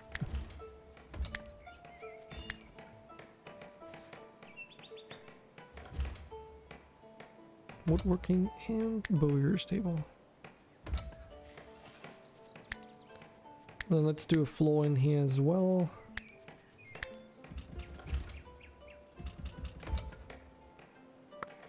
So let's speed up the game. Then let's get agriculture as the next thing. Very lucky to have these berry bushes very close by though. Because I don't think there's more than one major patch like that on the map. Because I remember on the valley map, there wasn't at least. But yeah, I mean, imagine building up here in the corner, just like, so high up.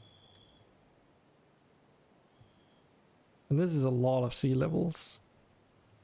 On the mountainous map, it's even wilder, I've heard. But there's also less grassy terrain to grow your crops on, so... Like, you can build around here, for instance, but all of this is... I don't know if you can grow crops in this soil.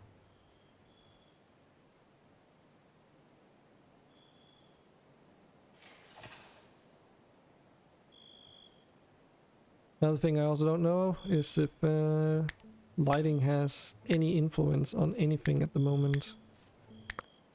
But for good measure's sake, let's build a wall torch in there. That's another cool thing, like these torches, you can also place them as freestanding torches. If you so desire.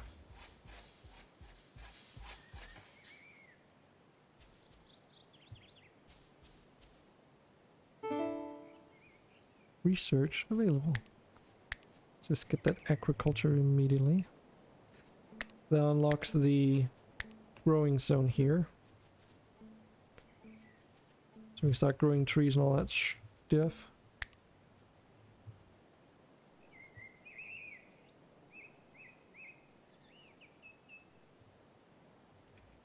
Okay, so how do we want to do this?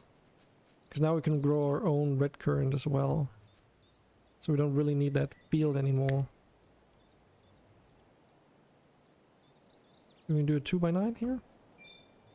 Oh, okay, so because the ground is like trash, we can't actually do that. Gotcha. And we probably can't terraform this into dirt either, because if we start removing it, can't fill it up again. I wonder if there's like a way to do that later on. Because I really want to be able to fill in terrain.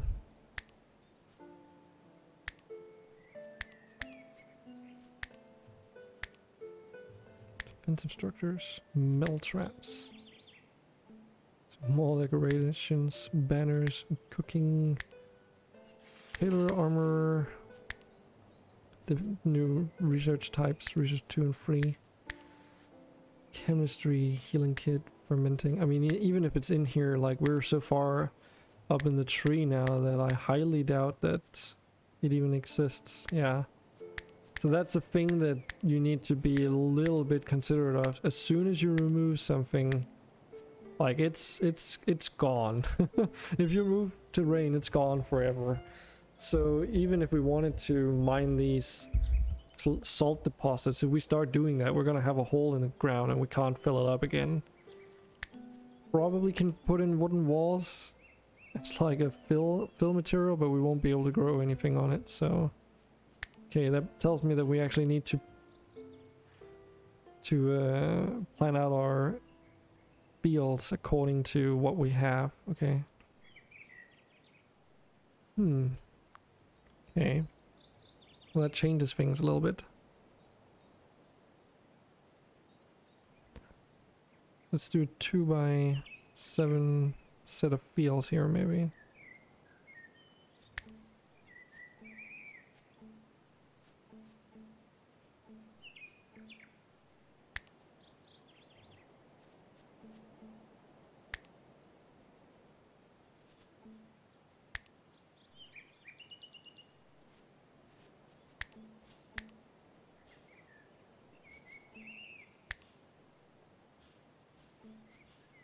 And since we're probably going to make use of all these crops anyway, we might as well plant all of them.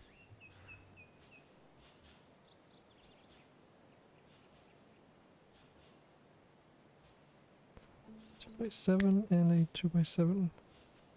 That just leaves 1, 2, 3, 1, 2, 3, 1, 2, 3 trees, which we could just grow here. Like, trees don't care if they're grown back to back, as far as I know.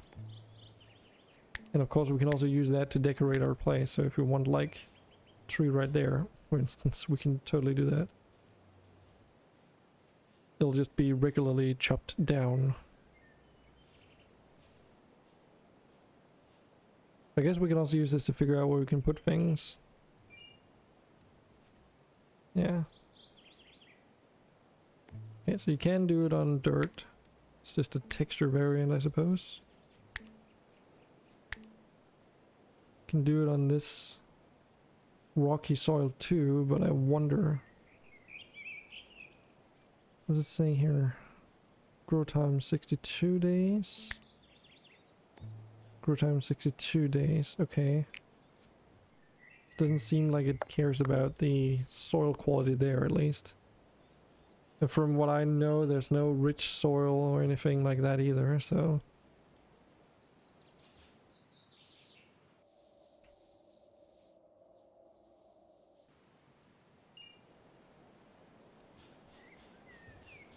Yeah. It's not as big a deal in RimWorld as I feel it is here, but I think being able to terraform would be probably a highly valued ability in this game. Especially when you remove so much of the terrain whenever you do.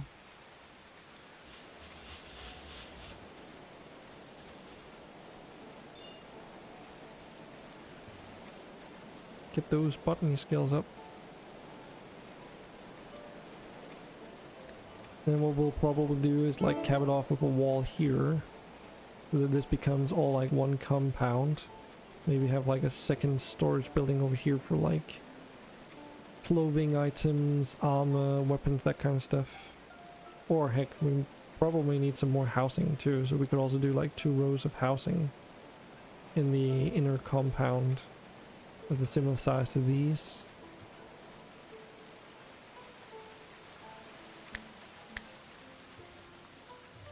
We can kind of just get rid of these red currant shrubs, since we're just going to be growing all our own crops now.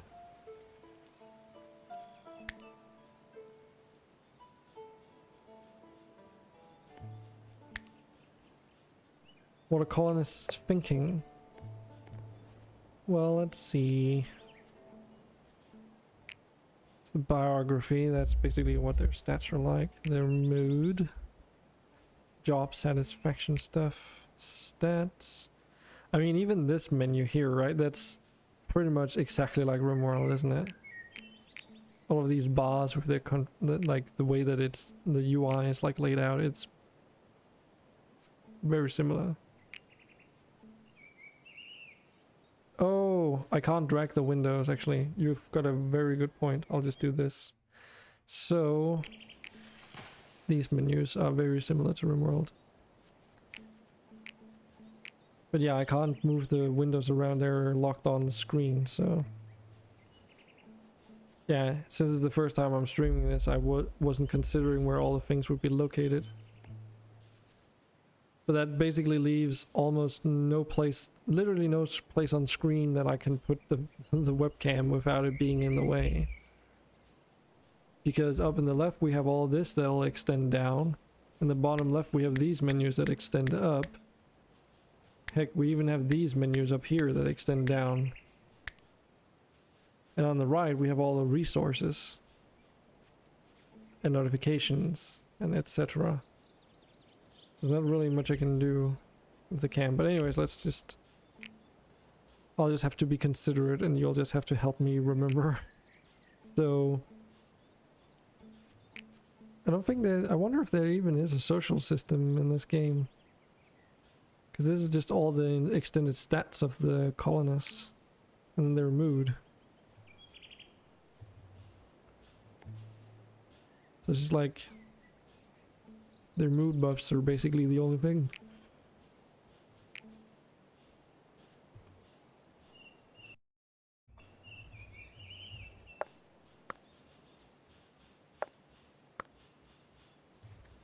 I wonder if they did that because RimWorld suffers performance because of that system, or if it's just not in the game yet.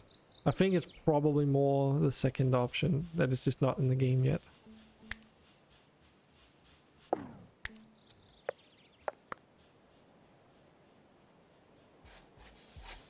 Dicky dicky hole.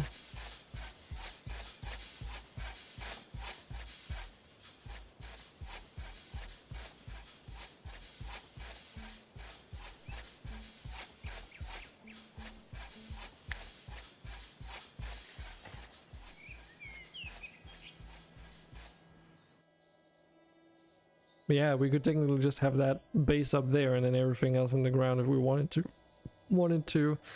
My guess is though, you can't, the only problem is you can't grow crops in the ground.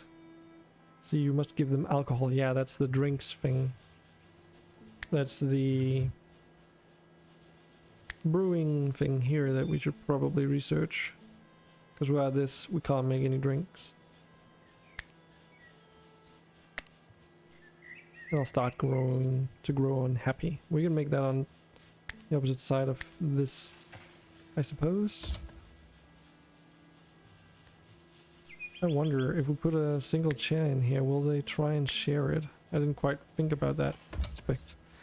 It doesn't seem like with RimWorld where they'll like say, oh, you can't put those across each other because one would be blocking the other.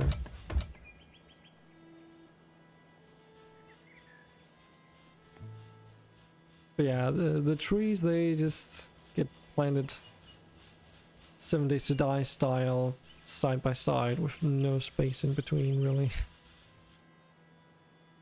It's not like in RimWorld, for better or for worse, but I mean, if it's a problem, you can always just visually plant them apart if you wanted to.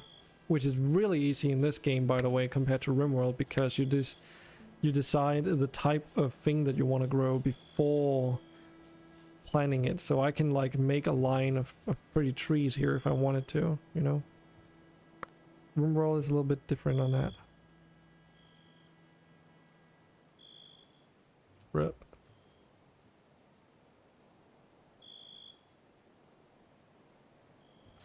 So I wonder, does a tree provide cover?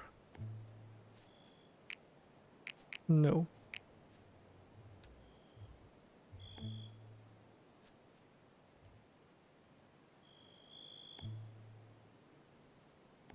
A window does. It grants 100% cover effectiveness. And when it's open, it's 40.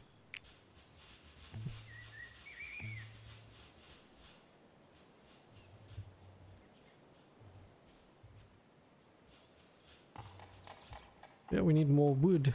Need more wood.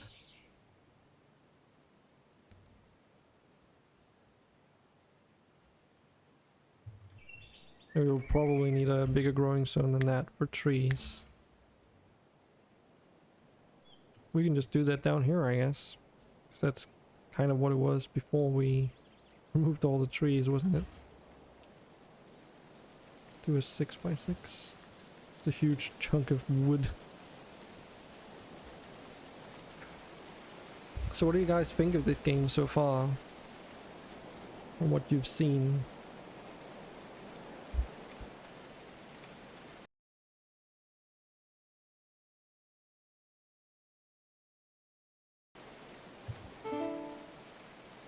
Oh, got some more research available. That's the furniture stuff. Could probably make do with some wooden hay beds instead of what we have. This is another thing that's kind of different too. The beds here, they are not all the same shape, so when you go from one size to the next, you actually need more room space in order to make those beds placeable, or to have them placeable.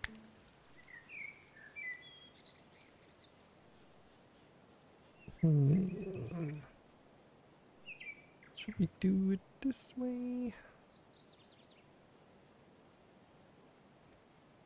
3.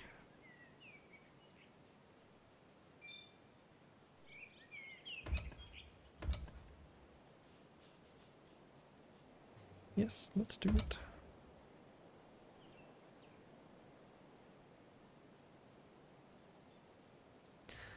Once you know the mechanics, it will become too easy like Settlers types games. Yes, you're very correct, very nasty. I mean, you can already cheese this game pretty heavily because of the sea levels mechanic not being accounted for well enough. But that's 100% surely just a side effect of, you know, it's still early access. Yeah, it feels like early access. Yeah, just like you say, Banana Move. So you don't have high expectations. The game is doing awfully well though. And RimWorld was a broken mess when that came out first as well, as from what I've heard, so you know,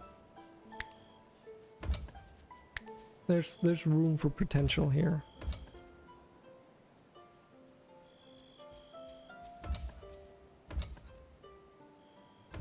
And the developers behind this game have the luxury that they can bank their success off of what RimWorld has become today, so people know more what to expect, I suppose. Potentially. It's not a guarantee, of course, but still.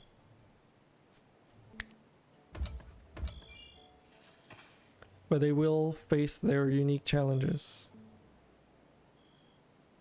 For sure.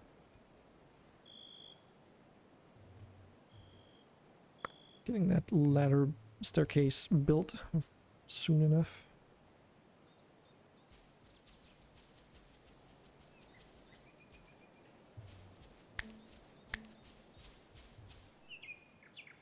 So we could totally build a tower here eventually if we want to, but there's no real need for towers yet. So we're just gonna cap this off with a staircase so you can get up to the higher level.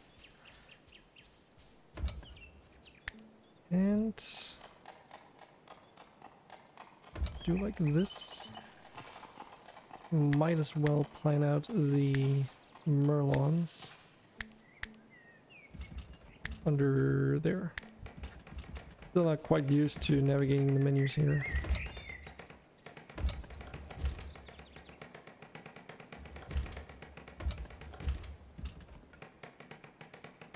Dawn of Men you didn't enjoy. Too easy like this, has a leveling option but does not look as pretty. Dawn of Men.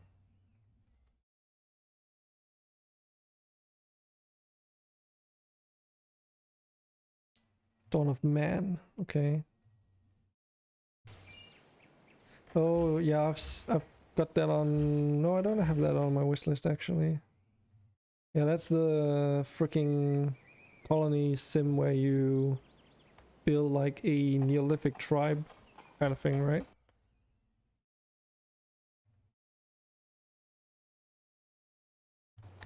But that seems more akin to like a strongholds kind of gameplay. Very flat, even with the ability to build defenses and stuff. Or it's more like a macro level colony sim. Because I would consider RimWorld and this as well to be more of a micro level colony sim. You know, we have all these micro level adjustments we can make, like the work schedules, the jobs set up, and the individual colonist has like a very broad distribution of skill sets.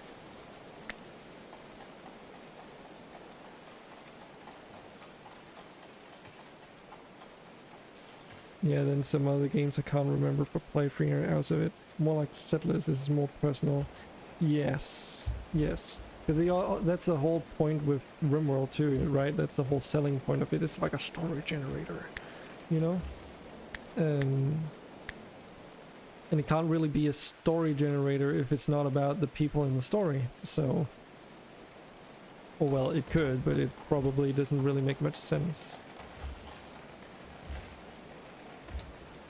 to do it that way anyway. True, but the 3D world can't suit that. 3D becomes too complex. I mean, depends.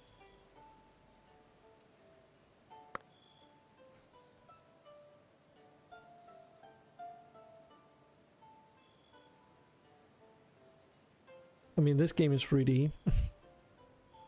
So are you talking that this game can't be personal because it's too complex?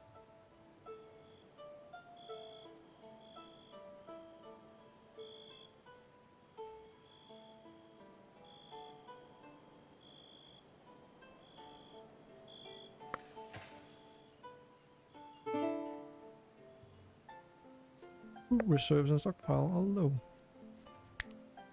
should probably have some people haul stuff around.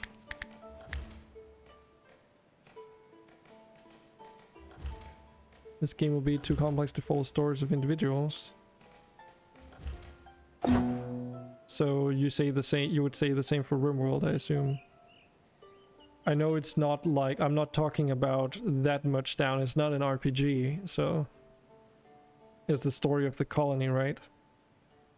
But it's more like Dawn of Man looks more like an, as you say, like a Settlers kind of thing, which is more macro level. Like you have massable soldiers and workers and stuff. They're just a number, a resource, rather than being an individual.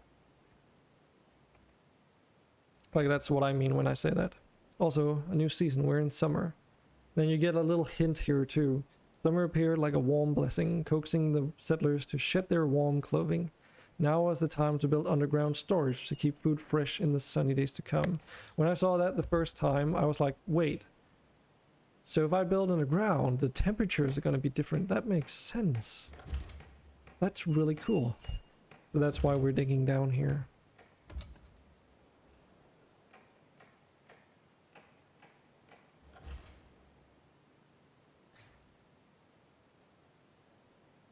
How would I categorize Dwarf Fortress? I haven't played it. I've played Nomoria though, which is a very good analogy from what I understand. And I played that before RimWorld.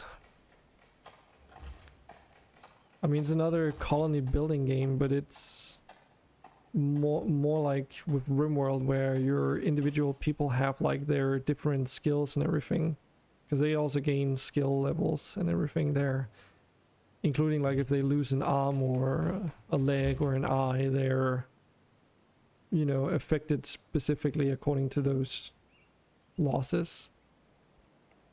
Which is another thing with these games that make them stand out a little bit more, is that your colonists don't necessarily die, but they can still be very negatively affected by combat. As opposed to something like Age of Empires, where it's like your unit has an HP bar and when it's 0, it's dead. And if you have a priest, you can recuperate it up to full HP again. But being at half HP doesn't make a difference in its capabilities. Banished, that's I would say that's a macro levels colony building game as well. Just as Anno is, just as really any other game that's like that.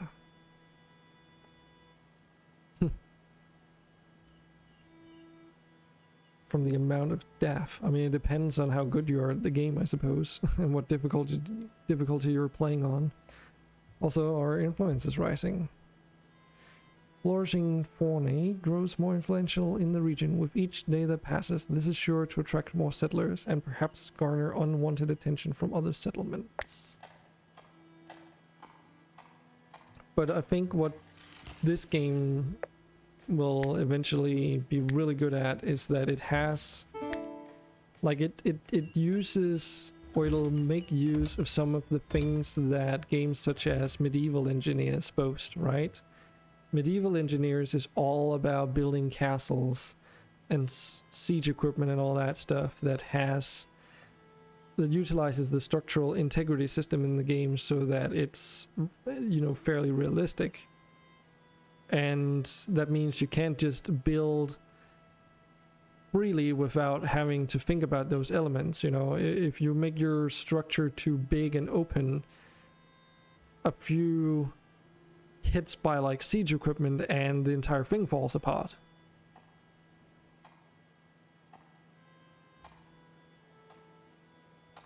Kinshi you enjoy for the colony management on the moor. Okay. Heretic, no RimWorld. No, this is going medieval. Tunnel to where the stuff spawns and burn them.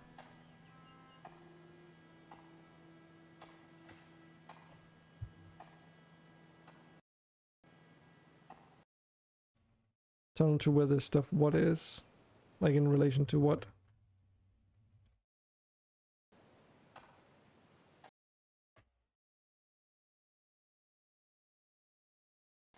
And you say Kenishi, do you mean Kenshi, or is it something completely else? Did you say colony management? Trench warfare beats medieval hands down. In what sense though? In terms of being interesting?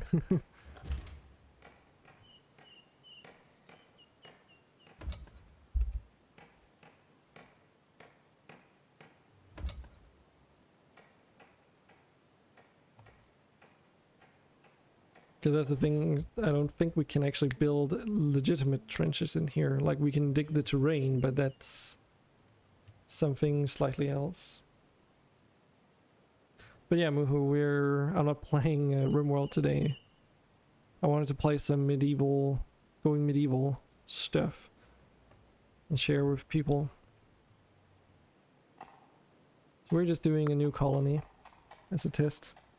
The pain in the ass to get the stream working though, because the game hogs all your GPU's resources. So it's like, if the game takes up too much of your GPU, Streamlabs OBS just doesn't work.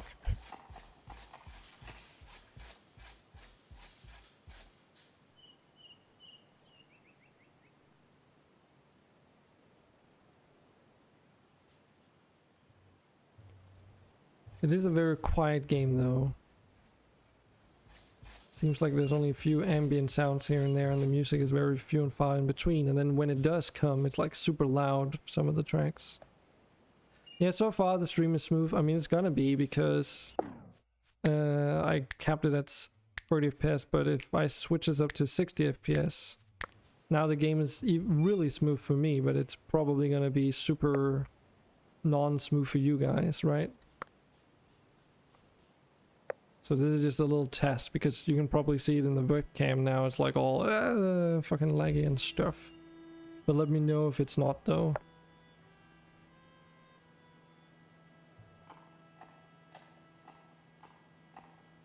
Nope. Looks okay to you. I mean, I have enabled performance mode on Streamlabs OBS, so it's possible that that's enough to compensate.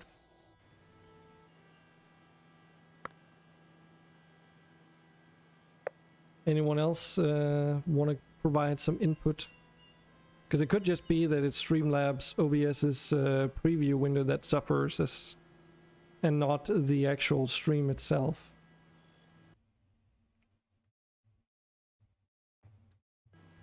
And if it freezes once in a while, it's because I click on stuff off screen, because you can't play this in window mode.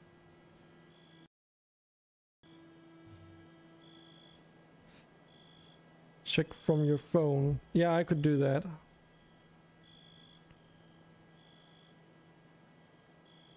Because when if I have my stream open in like a browser window, it looks really choppy in comparison.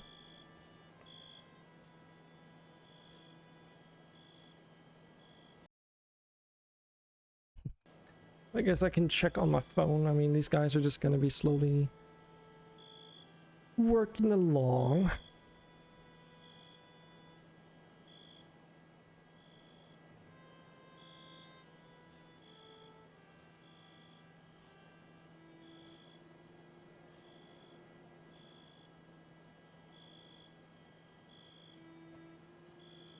Because the game is way more smooth for me now, being at 60 FPS. Let's see.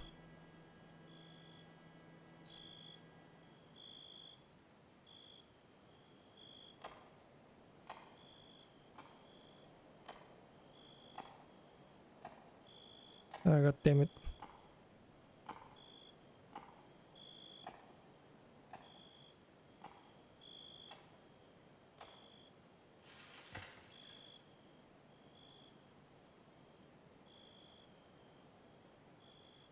You want 4K and 144 FPS.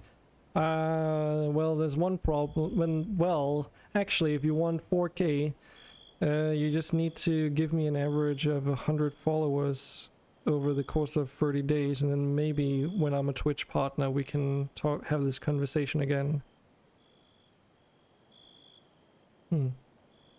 You're right, though. It looks smooth enough on stream. That's like so weird. Because like when I see it over here, it's super choppy on the second monitor. And my camera as well, like all these movements would be like not even 30 FPS. Can get me 100 viewers. It involves some risk though. What does that mean? Like, are you talking about just buying views? I'm not gonna go for bots. That doesn't really help, and that doesn't really allow me to, yeah, view botting. I assumed so.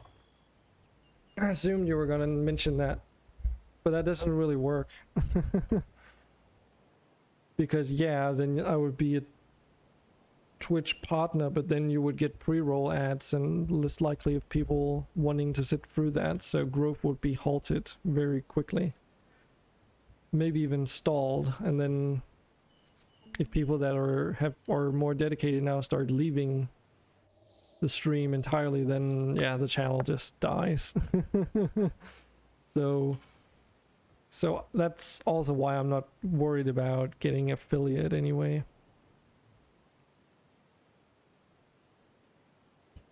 Streamlabs bot coming in here with the perfect timing. Interesting. Okay, so I want to get digging down here.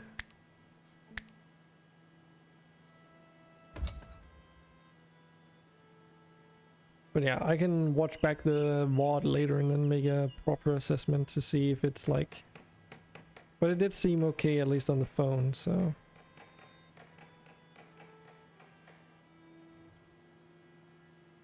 Not that it matters too much for Twitch, because again, like, time to install farming sim. Wait, what? Why?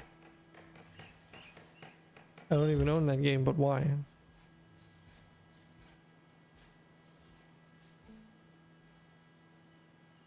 Or is it just because it's fun and chill? Ah, okay. Oh, okay, so you're just talking about yourself.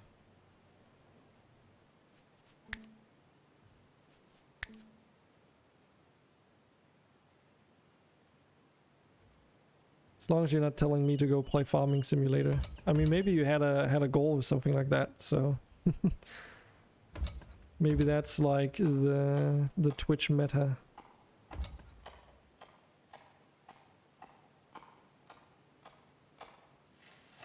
You'd watch it.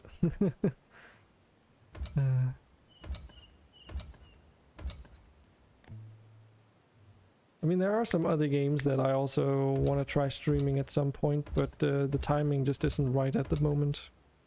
So I'd even join. I was actually, now that you mentioned that though, I was thinking that it could be fun to do like a playing with viewers kind of thing more directly than RimWorld, if people would be up for it. The only thing, of course, would be what game. That's like the main thing that I wouldn't know.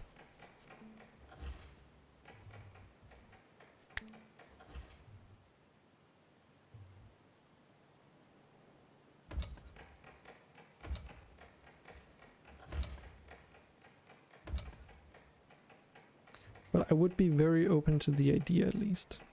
Factorio, Space Engineers, Ark Survival. So gonna rule out Space Engineers because Space Engineers is probably the most demanding game that you can try and run a server for. Let's see. New Settlers. Hunger Comes Calling. I guess we'll return to that in a moment. When Theotic arrived, his bones were prominent and his hair fell out in clumps. Borny people stared at this wretched, starving soul. Desperation was writ on Teophic's face and he pleaded, would you take him in? Oh, okay. This is the first time I experienced this type of event. So in this one, you can either have him join or just leave him be without any potential negative detrimental effects. Something that you can't see though, which is something they need to fix, is that I can only see the icon for the perks, but if I don't know what the perk icons mean, I don't know what those perks do. So it's like, yeah.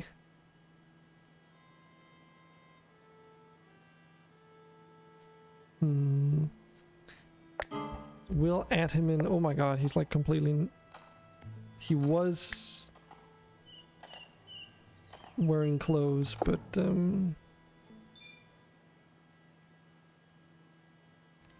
really. Can I make him? Okay, so I need to... Yeah, this is something they need to fix as well. You should be able to override someone else's work priorities manually like that. Let's just set all of this stuff up. Actually, we need to make some more bows. Until we have... I guess we'll have to set this to 2 because it doesn't count things that we have equipped at all. So this is literally just storage. So spare weapons rather than anything. That's fine, we can deal with that.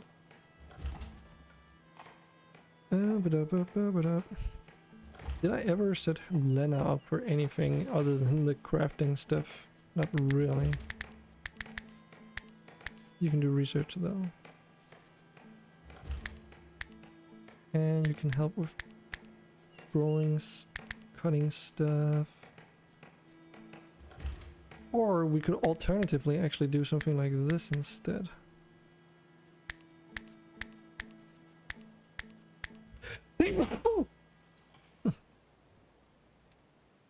Sorry. Bit of a sneeze there. So that she will haul stuff around at high priorities. Corona. I'm not drinking Corona, I'm drinking water. So I don't know what you're talking about.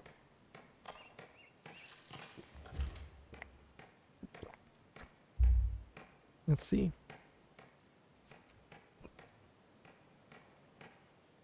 Do we have a spare weapon for her? She could technically equip this, but oh, he. Fucking sneezing bastard. So, Ark Survival Evolved is something that I also want to try playing again. I have played on servers in that before, so it wouldn't be completely new to me. And I have managed servers in the past with that. Though it is also a bit of a problematic game to run servers on, because the easiest way to manage them is using Ark Server Manager. But that's a Windows application, which means you can't use that on a Linux-based server, as an example. So either you gotta like maintain it separately, or you gotta figure out like how to do it on a file basis, which is just as much, if not more, annoying to have to do. God damn it! Now I missed doing these tweaks here. Do we just wanna... Actually, let's do like this.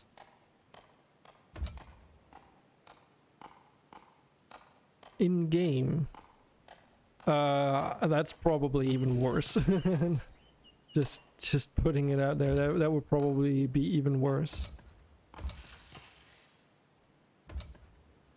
If it would be a server, it would have to be a dedicated server. And managing server configurations from within a game is a pain in the ass. Yes, Banana Move, you can install a Linux server, but that's also not what I'm talking about. I'm talking about a tool called Ark Server Manager, which is a Windows-based client that makes configuration of a Ark server much easier.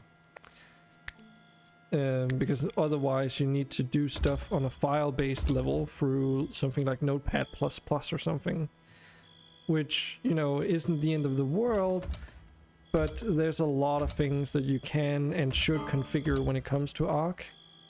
So being able to do that with a tool rather than have to do it in other more traditional ways would be preferable.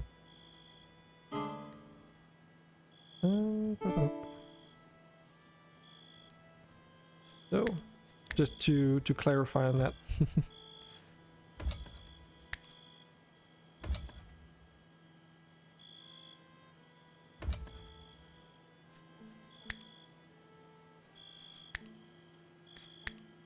But that doesn't mean that it's impossible. I should just emphasize on that as well. It's not like it's an issue, but it's just a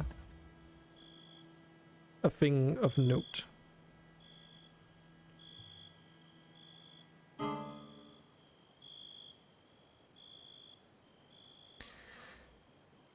Smart fart.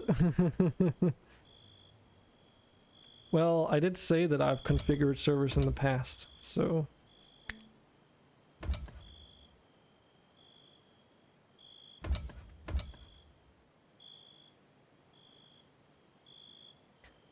And as you can probably imagine, I'm just as much as my RimWorld playthroughs are, my Arc playthroughs also tend to be quite modded.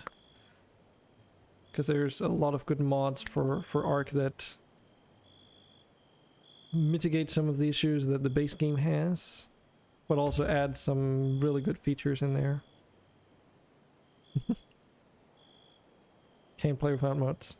Yeah, and once you start adding in mods, that's when configuration of the server becomes more of a must, really. And more of a pain in the ass, too.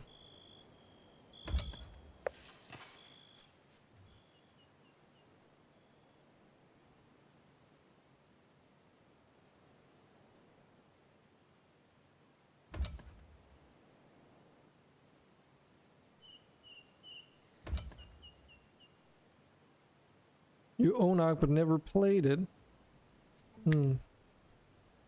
That's a shame. But that's nothing we can't fix.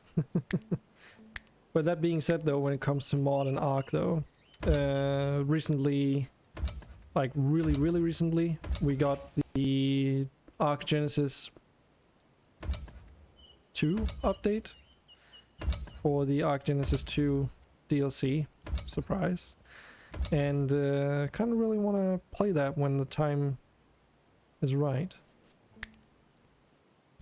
It's supposed to be like, as far as I remember, it was supposed to be like the last Ark DLC period. Because they are making Ark 2, right? So, or whatever the fuck they called it again.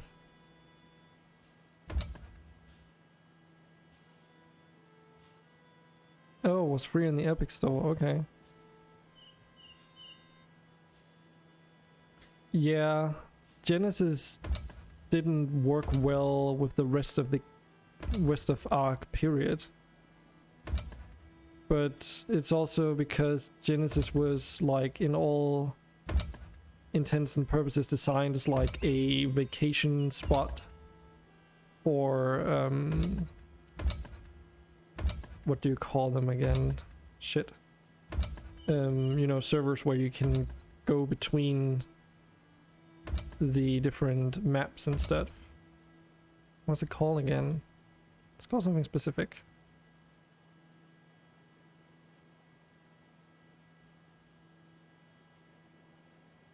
You just need to buy it now and you will have it forever, so you're missing a lot of cool things. Clusters, yes. Server clusters, exactly.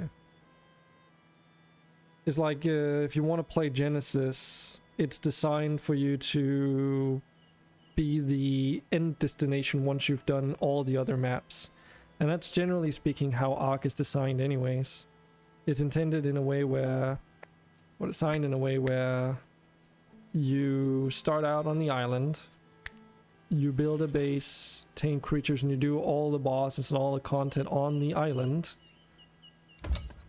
And get some levels there and stuff. And then when you're done with that, you move on to the next map, which could be Scorched Earth, most likely. So that you can take things that are not available on Scorched Earth with you from the island. And back again. Then once you're done with Scorched Earth and all its content, you jump over to the next map. And then you continue this until you finally get to the very last map. Which isn't the last map anymore, but you know, Genesis.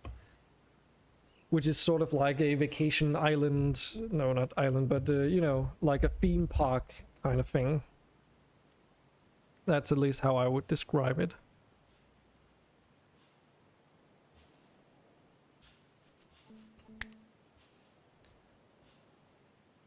Because there are a lot of things that make Genesis very easy, but there's also a lot of things that just aren't available in it. So if you don't bring those across, it's like, Genesis is not a vacation. Fucking mosquitoes in the swamp for days. The swamp is probably one of the most difficult places to start. For that reason alone. And they won't hunt you forever, though.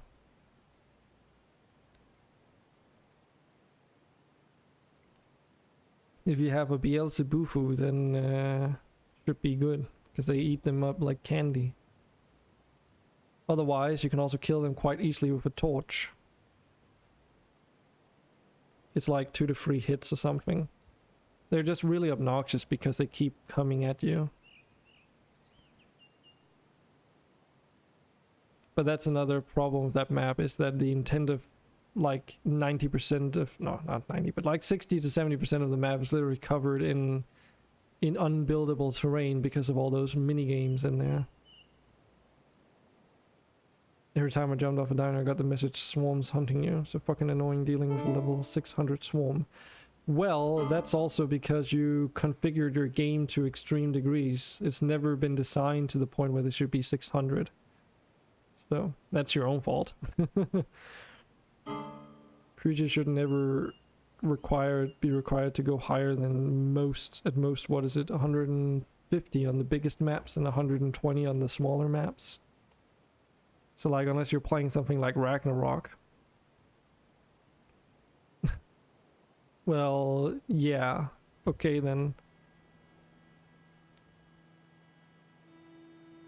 But that's the thing though, level 600 mosquitoes. The mosquitoes aren't really a dinosaur. Or a regular enemy, they're more like an event kind of creature that's borderline like an environmental hazard. But that's just how they implemented it, so you're like suffering because of the way it was put in there. And it's scaled, of course, accordingly. But that's where server configuration goes in, where if you use the Arc Server Manager tool, it's very easy to just go in and say like, oh, this particular enemy needs to have its level cap overwritten by the normal level cap. And then it's no longer an issue. Yeah, they're still annoying without being level 600, but I mean... at intended levels, they still are a pain in the ass, though. Damage-wise.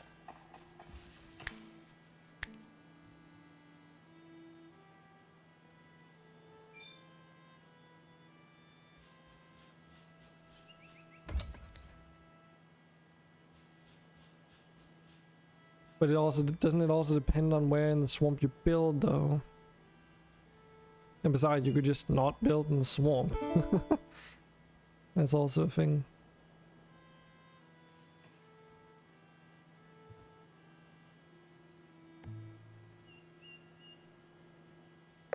So are we actually making any food at all? Yeah. We are. Good, good. Yeah, it's an easy start, but it also depends on where in the swamp it puts you in, so yeah.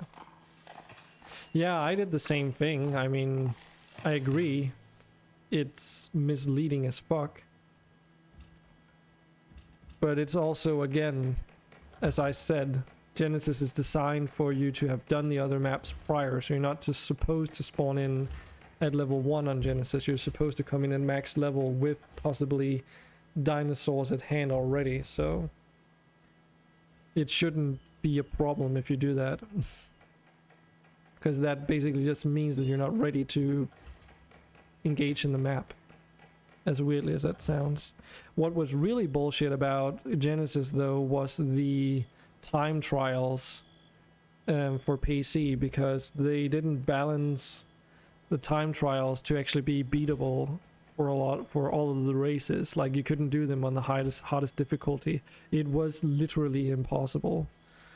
You would just run out of time no matter what you tried before you would get through the race. And there's nothing you could do to improve your odds, apart from a few of the courses which had shortcuts which didn't really do much of a difference anyway. So yeah, it was pretty crap. Even the other maps, you start at the beach and you straight up get eaten by a Rex. Well, depends on your mods, but for the most part, it's possible. It also depends on where you spawn in, though. I know on the island, if you spawn in the northern regions, then yes. Possibility of a Rex spawning there is really high, but like, the easiest place to probably start on that map in this is in, like, for instance, the southeastern corner instead. So. But yes, you can still encounter like a dinosaur that will eat you in seconds. Even without mods that increase their level cap, or configurations that increase their level cap, let's put it like that. Yeah, I've never really played much of Aberration. Just never got around to it.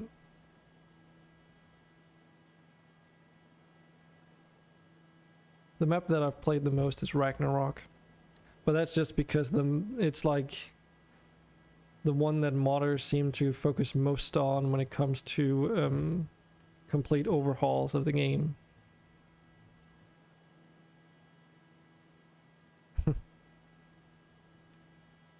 Primal Fear, yeah. It probably wouldn't be a lot of people's cup of tea, especially if they've never played Ark before. It might be too much. But I've played Primal Fear. I also played Extinction before then, before they stopped development on it, so. And it's not the Extinction map, in case people might be confused if they don't know. But there was a mod called Extinction Core. Hated Primal Fear, okay. And yet you loved it. I mean, in Extinction Core, the worst part was probably the different wild tribals that you could encounter in the different regions, and they were all color-coded. Oh, you played it? Yeah. I feel that those were like the fucking worst. It's like, oh, let's put in this AI controlled tribals that spawn like regular dinosaurs. Oh, and let's make them able to spawn a Pokemon dinosaur out of thin air. Oh, and if that dinosaur dies, if the cooldown's gone, then they'll just spawn a new one. Oh, and let's also give them bolus, so if you come flying, they'll literally catch your Pteranodon mid-flight. Oh, and let's also give them tranquilizer spears, so that they will tranquilize you, or arrows for that matter. They'll just tranquilize you when you get near, and there's literally nothing you can do about it. And then there were the larger stronger ones that would have like full plate armor or riot gear and rocket launchers and shit. And they would just literally spawn in T-Rexes at high levels and things. Absolutely nuts. And then there were also the really special enemy boss fights, but yeah. It's like with Extinction Core, at least, it was all about, like, you should expect to lose about 8 Pteranodons before you were settled in and had your first alpha tame. Can you change colonist names?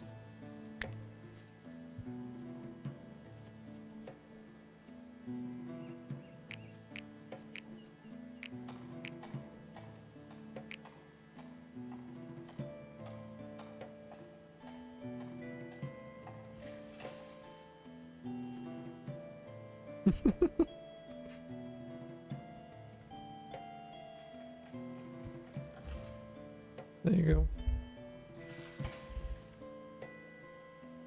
We don't have a toolkit, but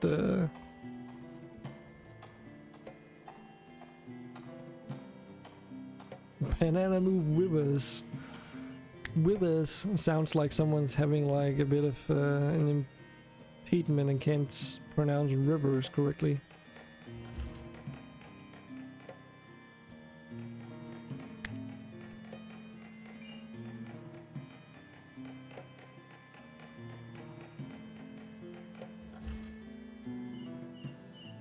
Oh, you can't put letters in here. It has to be capitalized too, apparently.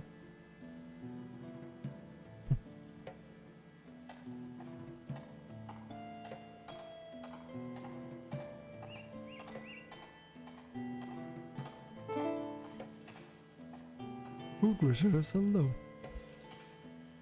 Did I get it? No, it needs another end, doesn't it? Banana move. Wait, what?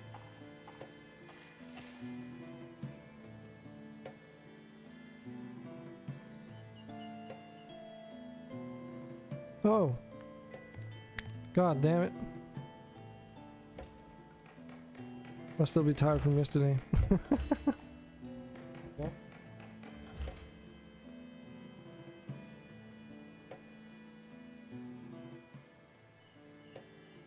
Getting all this wood collected.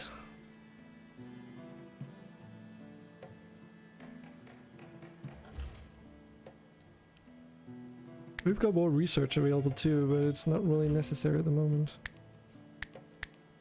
Something people also say, like on this discussion threads, is like, oh, how do I get enough iron on these valley maps? And then someone else comes in and says like, oh, later on when you've been raided enough, you don't even need to mine things on your map at all. And you'll have no issues. You can just retrofit and recycle things that come in.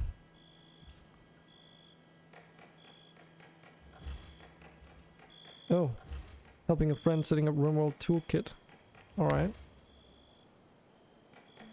Yeah, that's I was doing that earlier today. It's a lot of work. Settlers are exhausted. And take a freaking break, god damn it. Should we make another backgammon table? We should make another backgammon table. It's no bueno. What is no bueno?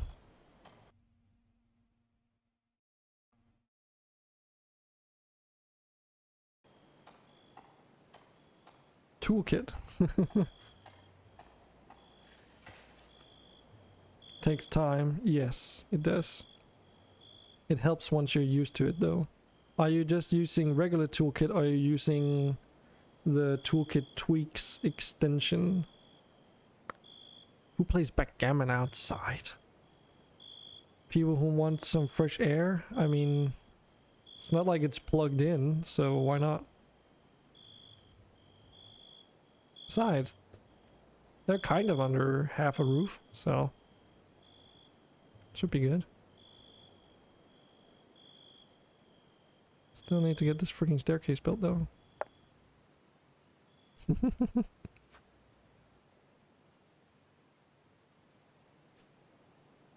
Also got like a random tree sprouting in the middle of everything.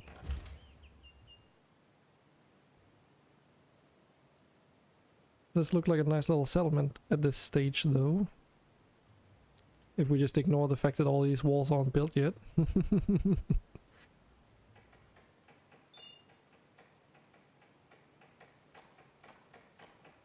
Yeah, this is like, we're getting a lot of these sticks, which we're gonna make use of as well.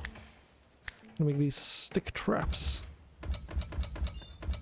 Which, unlike in RimWorld, from what I've noticed, you can just put them wherever you need them to be and your colonists can walk over them just fine.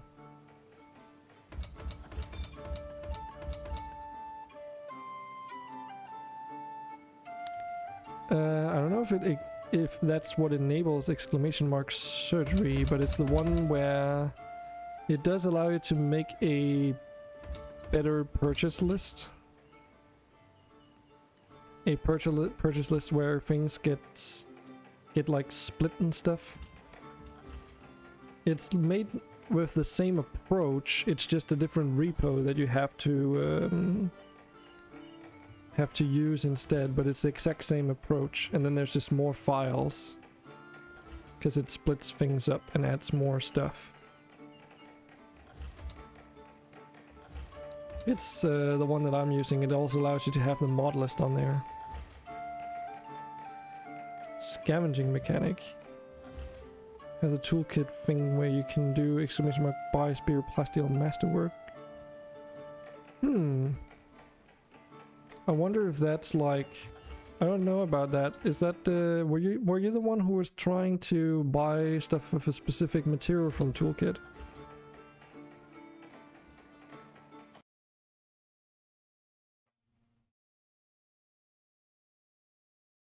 Yeah, I would assume that it's going to affect the price of things. But no, I would prefer if we could do something like that, but I haven't heard of it at all, and I know that Capsulamia doesn't have that either. So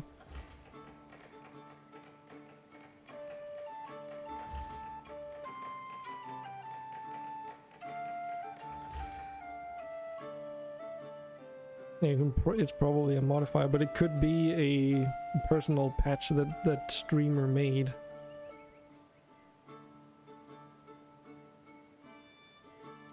But I can try and see if I can figure out. I mean, it's possible. It could be that it's a in development thing. So I mean, that's also a possibility that they're just testing it for bugs. Heat wave, environmental. Oh, this is the first. As the sun beat down, sweat poured from the workers' slick backs. They tired quickly in the blistering heat, wilting like the crops, which needed to be tended and harvested quickly before they withered. Workers needed shade. Some worked after sundown. Oh, okay, so that gives you a little bit of a hint. So if we sleep during the day, then they should be better off.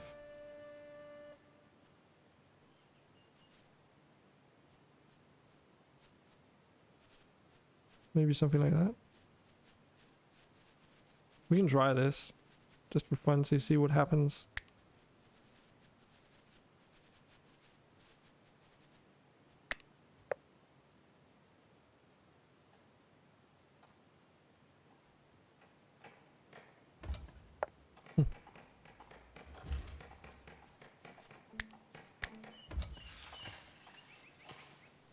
Yeah, let's wait with the flooring in those rooms. Oh god, the visual effects.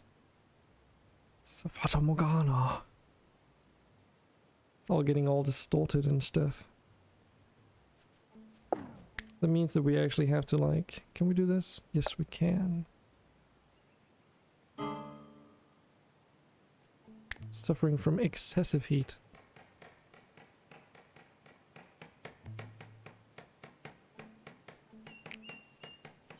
Wonder where that would be located under.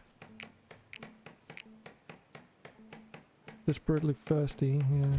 Through some alcoholic beverages.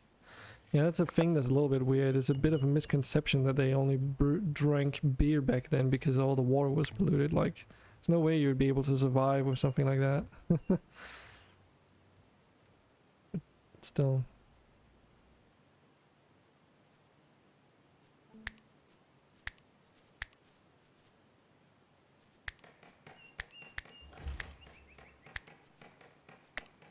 Should probably research tailoring is get this thing up here.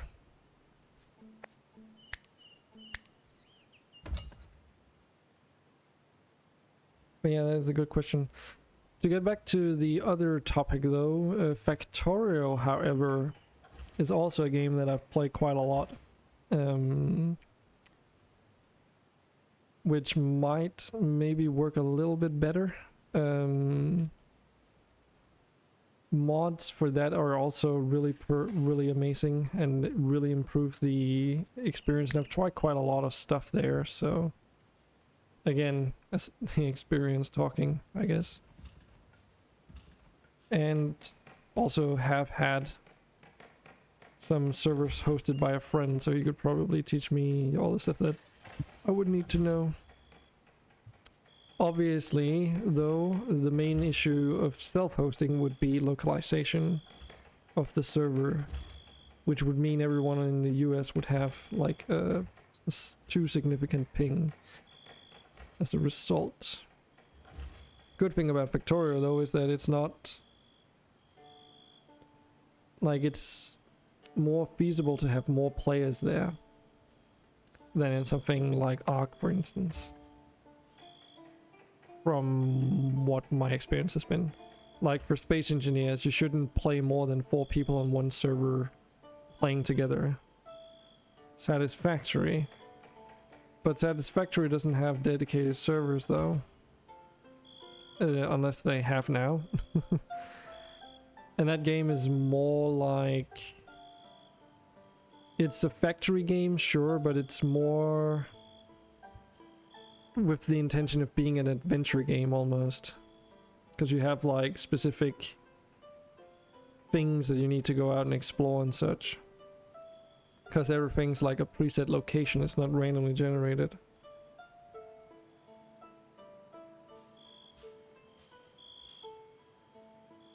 And I know Ark is similar to that, but it's like Ark has a story that you can skip. Satisfactory doesn't really have a story, but it has more like, oh, these slugs, for instance, you can only get so many. They're a finite resource, and in order to find them, you have to go exploring the world.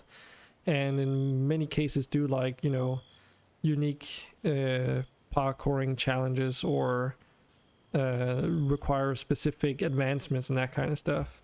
So it's more like a progressive thing that gates the access to certain parts of the world. Whereas for something like Factorio, it's more, you know, you work towards a common goal and you just have that. Gotta launch the rocket at the end if you want to win, or just open sandbox, I suppose. I don't know. It's a bit hard to, because it's like with Satisfactory, oh, okay, you build an iron mine here. Well, that has a like limited throughput, and you can't just build another one next to it, and the field is like, you know, it's an infinite resource. But with Factorio, it's more like, oh, I'm just gonna go in this direction and get us some more iron to a system, you know? You can do things like that. Whereas for Satisfactory, it's more like, oh, we gotta build a factory around here, or set it up in a very specific way to be efficient enough so that we don't run into an issue where, yeah, we won't have throughput enough for the rest of the things. Does that make sense? So yeah, I would say it's more like, it would be more fitting with Satisfactory, I guess. That's the easy answer, isn't it? Okay, so we've finally gotten this place down here dug out. I mean, there's also Minecraft, of course. That's also another one where you can do a lot when it comes to modded. But that obviously also has its stability concerns. So.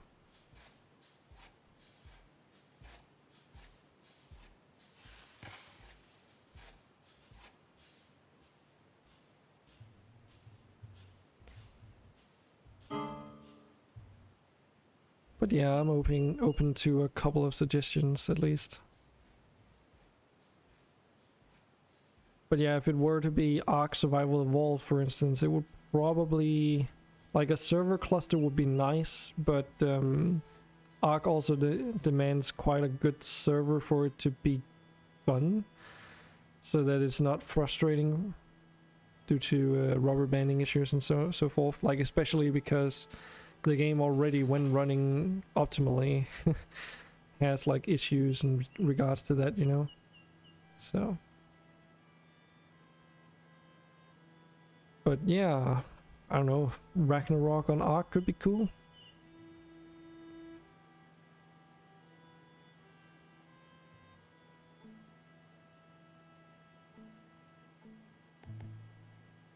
All this ash. I assume this is going to be used for whenever we want to build like stone structures as a component for the cement or whatever.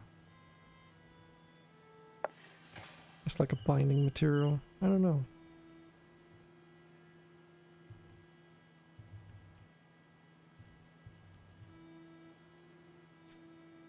Also, we might try out a new storyteller in RimWorld on the next session. Because, who was it again? It was Perry Persistent? The Void one. No, I'm not adding the Void faction. We have plenty of stuff in there that are going to be more than difficult enough. Yeah, exactly, that's what it is. It's Void. So, the storyteller I'm thinking about is Perry Persistent because looking through him today, he kind of increases the amount of events that happen so that there basically will be queued up more frequent events, since my hunch is now that maybe it's because there's so many different types of events that can happen that instead of generating an event when the game would generate, the storyteller would generate a bad event, it would generate, of course, like infestations go under the same category, but it's possible that some of the other ones added through vanilla events expanded sort of get thrown into the same pool. No idea who the Void are, but I vote for them as well. I looked at them today on the workshop. It's pretty I've only heard bad things about them.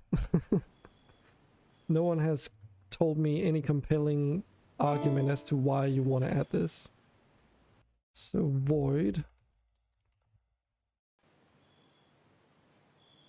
Our age faction Void. There's also the Void storyteller.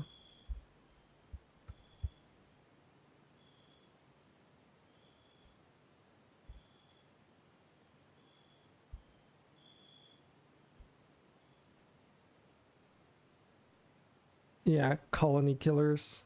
That's also what I've heard. It's like if you go to the mod page, it'll say like Void on the things. Or was this not the thing that I thought about? Oh, I might have looked at a different thing then. I just love how the game zooms in and out when I'm scrolling on fucking Steam as well. They come from an ancient world of fallen men, a place of horrors unimaginable to those who have never seen such things. With the gift of knowledge, they've chosen to toy with other worlds for amusement. Help, Void is consuming the world slowly and didn't know they could do that. Yeah, okay. Among their ranks are those that cannot be bought with gold or silver. We will meet you soon. Features, enemy you cannot outrun. Okay. And they've got like a, I assume this is like, no wait, okay, incompatibilities, and there's like a massive list of things. Combat extended. No, but really, this is now compatible with combat extended. What the fuck? Anybody, it's incompatible with anybody who has a base. It's incompatible with enjoying the game. It's incompatible with Steam users. Anyone who has a computer. It's incompatible with running, celebrating marriage, informative descriptions, procreation, hugging, enjoying the game. That's listed there twice, okay. Reading, understanding hidden messages, laughing, breathing, family life, hobby life, mental health, RimWorld players, those with insufficient body armor protection levels, those with insufficient helmet protection levels, those who wish to stay in an outer RimWorld to try and live happy lives, those who burn their skin when it contacts boiling water, kill boxes, running electricity, your high walls, and your industrial weapons. So this is where you said, help, void is consuming the world slowly, and I didn't know they could do that. There's now an option to disable this for the faint-hearted. Go to settings and mod options to disable or enable this feature. Not a recommended option for those who want a hardcore experience. I don't even know what would do these. Like, the thing though is they would probably be considered spacer things. Oh, now it says that. Wait, what? Now it fucking changed on the page. So when I came in here earlier, in the images, you know, the preview images, it showed me the some different examples of like creatures and stuff, but now it just says, greetings, we are void, that is all you need to know. Like, what? The fuck? How did that change? Okay. Or is it because... no. Ah. But yeah, that doesn't seem like fun. Why would you ever want to do something that terrible to yourself? What does the void storyteller do? Mr. Storyteller allows population to be double than that of the normal storytellers. Okay, doesn't do anything for us. You can have up to 10 negative events in one day, mixtures of raids and other forms of danger. There will always be something going wrong each day, twice or less. Frustration, dizziness, and dehydration. So, I think that would be fun for something very specific, maybe. Because the main issue with storytellers and balancing them is that they run on a schedule, right? So if at any point in time you feel like you're being overwhelmed, you can't just tone them down because they've still got all their events queued up. So yeah, you can't really just say like, oh, I'm out now and I want to save my colony. You're just like stuck with what they're like handing to you. But to get back to what I wanted to say is that there's a mod called what's it called again? It's like a storyteller hot seat or something. It's also a wave survival storyteller. Okay. But there's a storyteller hot seat mod that will switch out your storyteller as you're playing dynamically. I haven't tested it yet, so I don't know what options we have for it. But assuming that you can tell it exactly which storytellers to choose from your list of storytellers, it could be quite interesting of an approach. Since some storytellers are really, really aggressive, while others are more like laid back, you could have your ups and downs in that regard. So instead of it being within the storyteller itself that they have to be balanced in terms of giving you breathing room, it might be more feasible to use the hot seat functionality and then use like a really aggressive storyteller in that list, so that occasionally you might have longer periods of death and despair, but not enough, but also have like longer periods where it's more calm, for instance. You know? That could be interesting, in my opinion. But what do you guys think? Man, I don't know if I want to try it out with our current colony, because we've gotten relatively far in, like it's halfway to about halfway to its full potential in terms of technology and all that stuff, so we've still got a lot of stuff we haven't even seen yet. And even once we get to the end of all the potentiality, there's still actually the fact of doing it. So just because we reach the point where we can build a spaceship, you know, we still need to actually do that and get all the resources and everything. which is gonna be very expensive. Especially because we could build our spaceship out of literally adamantite if we wanted to. Or at least parts of it. Just as one example. And that's not just the shell of the ship, but also the turrets and floors and everything else included. So, not to mention all the facilities inside. I mean, weapons for our colonists, it's another thing, armor, etc. There's still a lot of stuff we can do. Did these guys actually cut down all the trees yet? No, they did not. So is it because construct is on high for everyone? Kinda. It's probably because we have growing as higher priority for a lot of people now. Okay, so I think Banana Move could probably go and do some cutting of some plants. Because you can't really do carpentry without having wood, so... What does the wave survival storyteller do?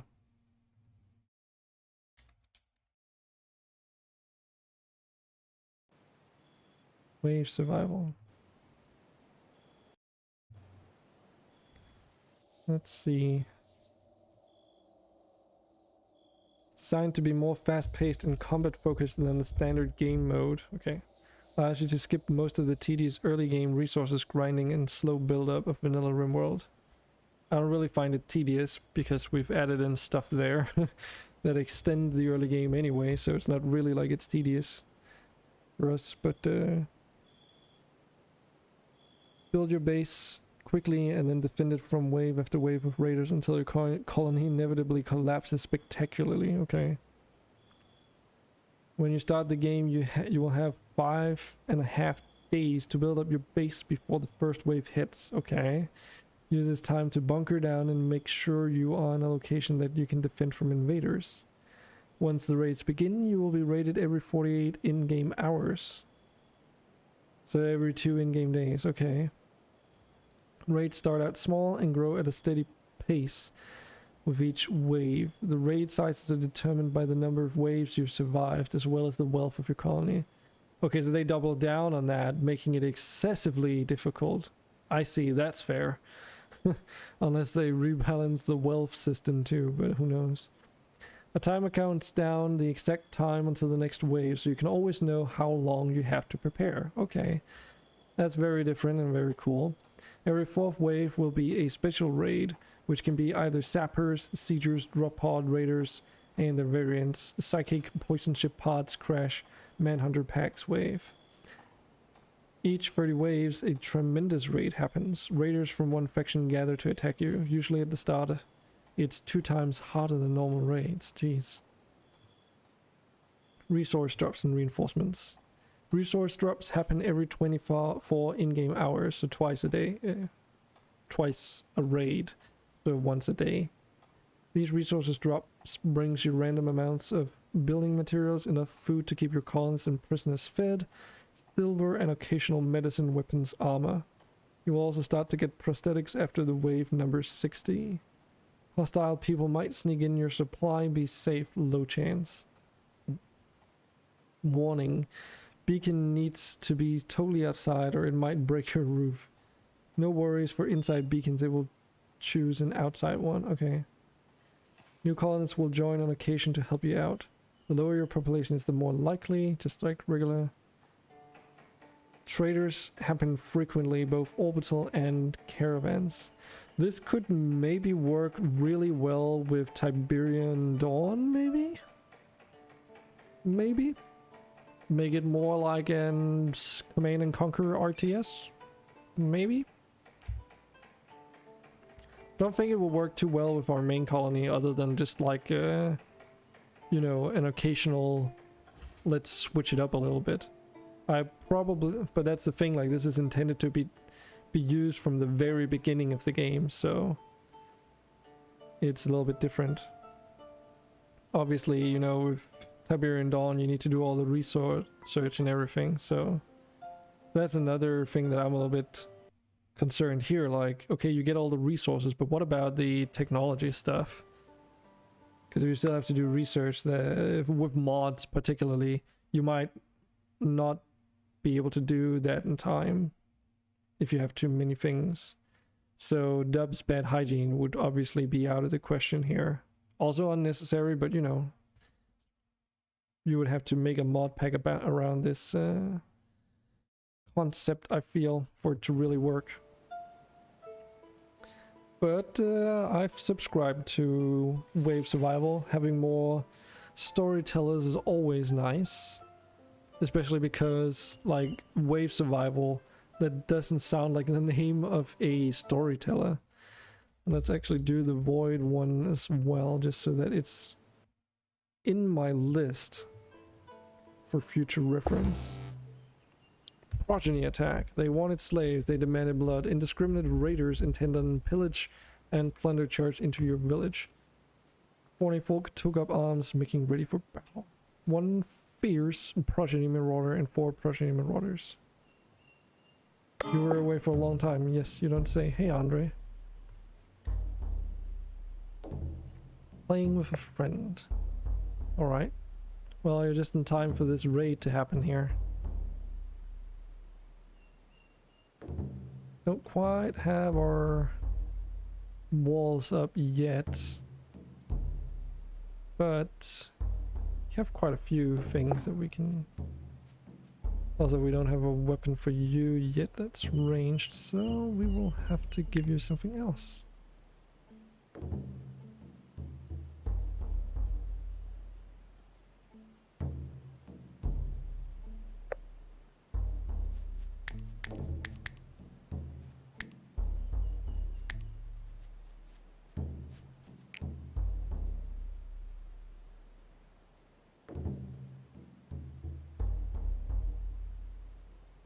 So what happened while you were gone? We've just been talking about stuff and slowly building up the base.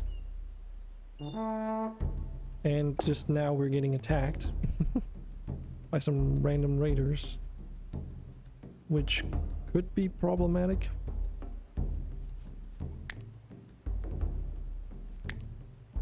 Depending on a couple things.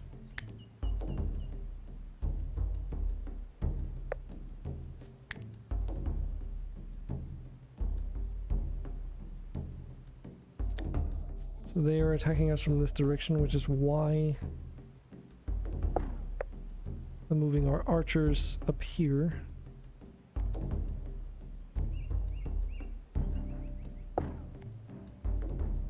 And why is this guy completely naked? Oh, I know why. Give me a moment.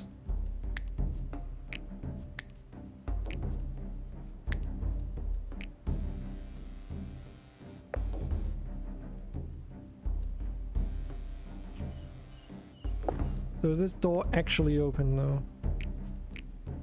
So if this door is actually open, that's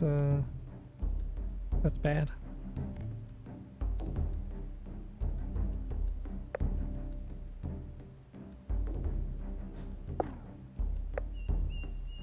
No, it is actually closed. Okay, so that's good. That means I don't need to worry about those. Because then we can just... You're sleeping. I need you to go in here.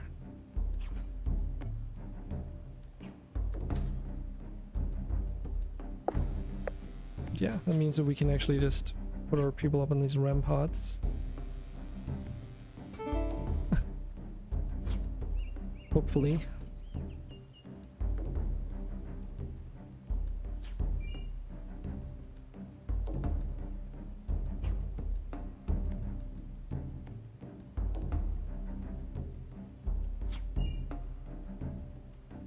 So you said about the pathfinding, Banana? It's like they don't even know where we are. Why do I have a bow? I can give you... You can switch places with Moo if you want. My bad. Because it's like they're focusing on other things that they shouldn't. The beleaguered settlers came under attack in the summer of 1352. Their ordeal continued for 3 hours and 24 minutes. Mercifully, all settlers survived the raid. Forsworn enemies died during the fight. Banana Move Withers was the bravest of the settlers, dealing the most blows to the foes. Yeah, we lost some things.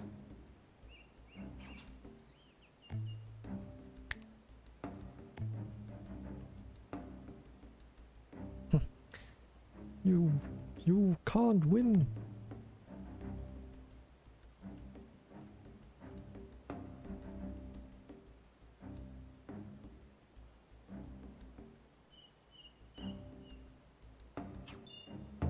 Pew.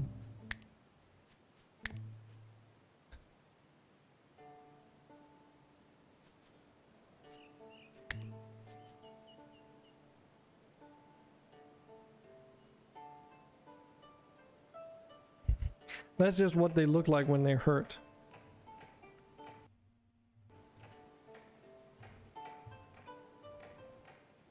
They kind of look like they have shit in their pants.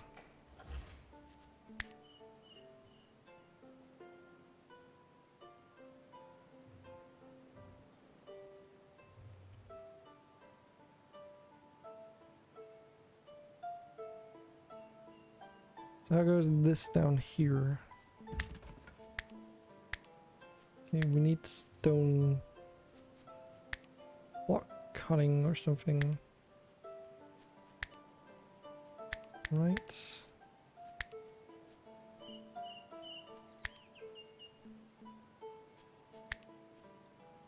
Where the heck was that thing?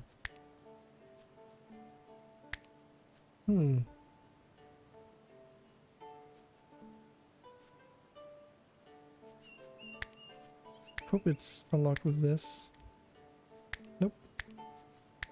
Apparently not. Okay. Weird. Because we don't have any of those materials then. So what did they destroy? Okay, they destroyed the bonfire of all things. Freaking bastards. And our campfire again.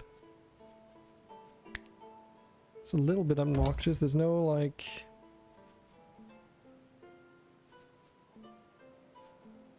automatic rebuild functionality in this game yet, so whenever they break something and we have to rebuild it, it also means that we have to queue up all the bills again, which is a little bit annoying.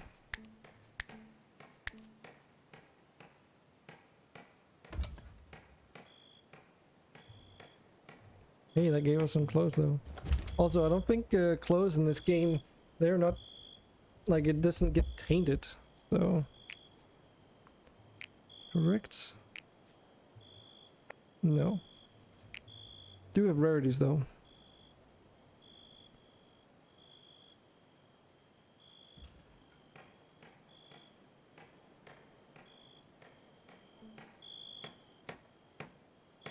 I mean, if our people look weird, then it's because they're hurt. Which isn't completely impossible either. Oh, we have this thing now. Cool.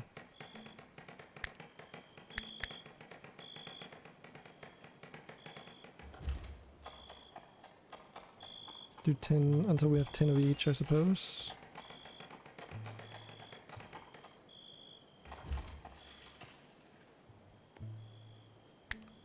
Burn forever. And I need to edit this so that it's only enemy corpses. Because I assume our own people, if they end up dying, we do want to bury them. Because that is also an option in this game. Stonemasons over there.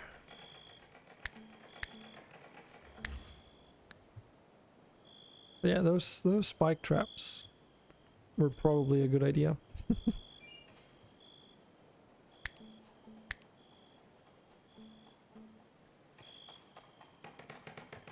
We're also getting these beds built.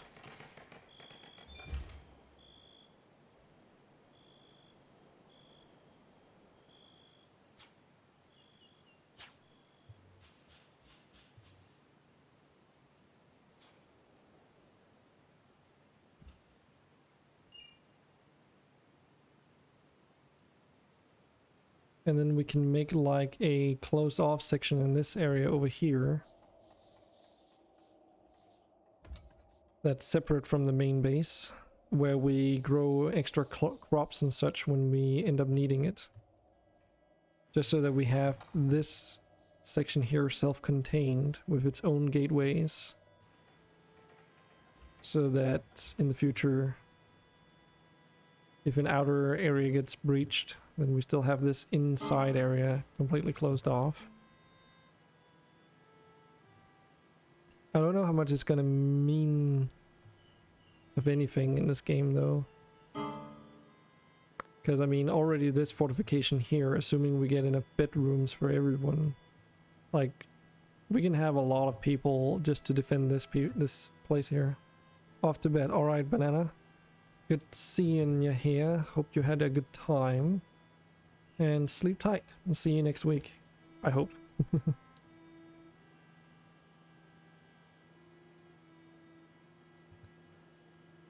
Also, all these bodies just become exceedingly pale. Or maybe they just are pale and you just don't notice it when they're not naked. Because it's like whenever someone dies, they automatically unequip all their items too. Which is a little bit different than RimWorld, I suppose.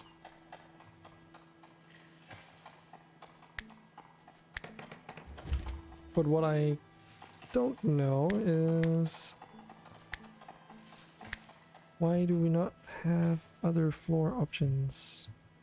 Is it because I actually need to...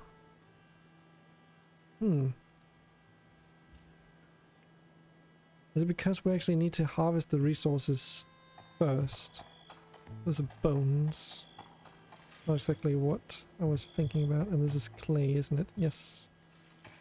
And then this rock here is what we want. It's limestone. Because I want to make a limestone floor in that underground room so that our food doesn't spoil.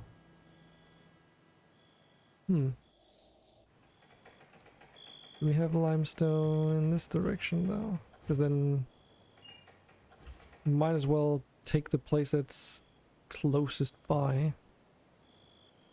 Have a little bit over in this corner. It's not like we're gonna use that for much else than a defensive position, I suppose. So why not mine a bit of limestone? Oh, okay, so it also tells you when you're hovering over it what you get. So rocky soil consists of both clay and limestone. Okay.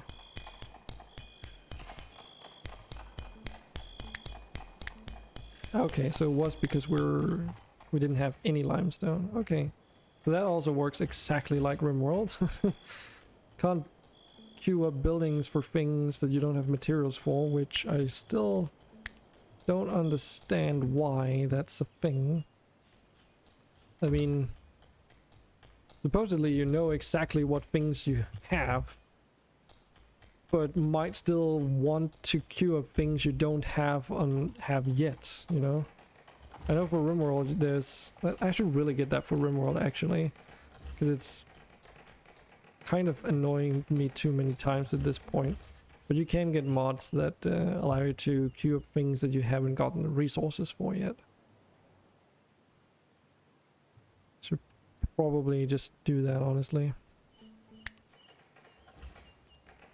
So this entire area down here is pretty much free real estate because we removed all the other access ramps. So if I mine this, we can just build a secondary stockpile down here for clothing and armor and weapons and stuff.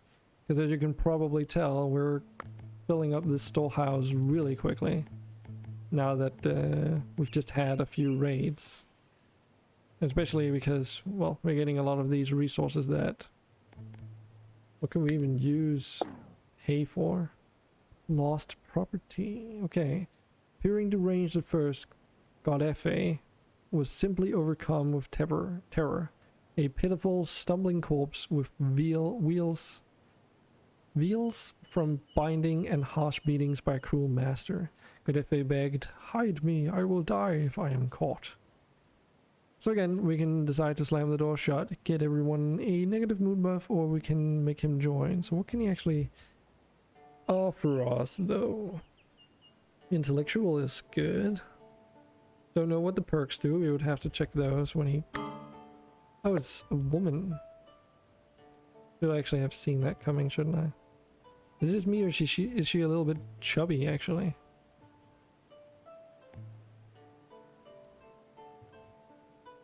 Godefe Gross is her name. Full name.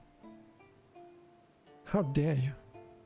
Well, there's nothing wrong with being a little bit chubby. It's just a comment. And an observation. Call her Chubs.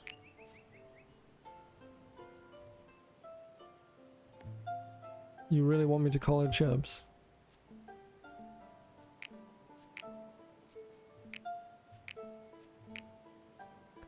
I mean, she does weigh 100 kilograms, so she's definitely not underweight. That's really cool, though. I actually like that system a lot. So, just so that you guys can see what I'm actually talking about, I'm gonna do this. So in here, in her stats, it does say that she does in fact weigh 100 kilograms. Big woman. I mean, she's 1.6, so she's actually not that tall. Banana move here is a little bit even shorter, but... Well, actually, banana move also weighs almost 100 kilograms. I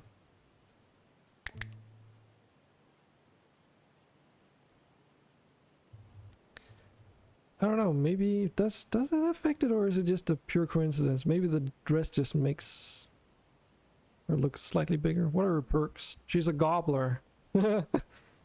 The only way to preserve food is to eat it quickly. At least that's what Godefe thinks. God damn.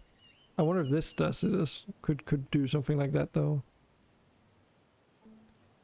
She's a sunseeker who comes alive when the sun is shining. A few golden rays is all it takes to bring out the best in her. And she's a brawny. Not a brawny, she's just brawny. Powerful and carries out the tough jobs effortlessly. Interesting.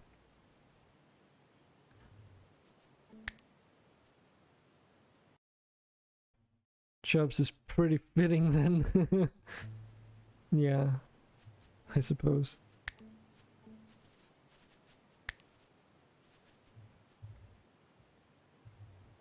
Also, are we still on a heat wave, or is it all normal again? I think we're back to normal. It's just summer now.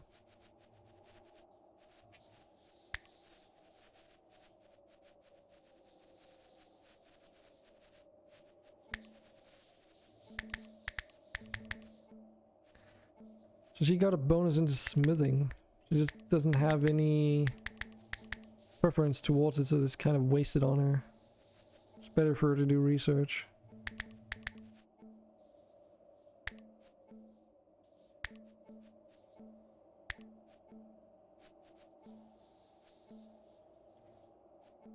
Okay, this should be good. Haven't saved in a while too, but the game does autosaves, right? No? It doesn't. It is really nice though that they've made a proper save system for this game, however. Oh, maybe it's because, it's probably because it's a save thing. Oh, there's no loading function inside the game. So you need to go out to the main menu. But yeah, it would make sense that you couldn't override the autosaves by accident.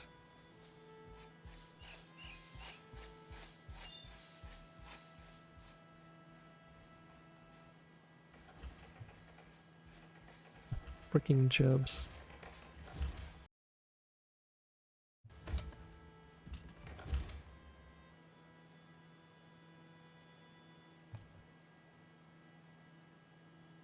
Okay, what's the time? It's getting a little bit late, but we can go on for a little while longer.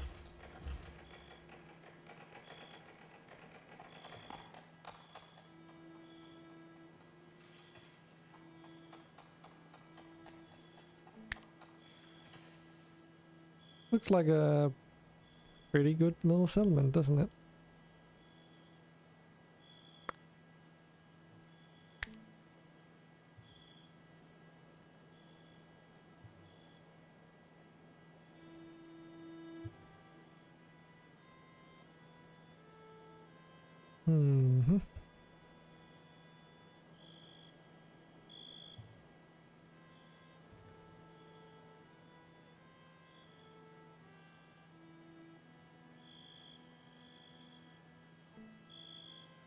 Yeah, so we do need to like get all that limestone mined up before we can really do much with the storage below.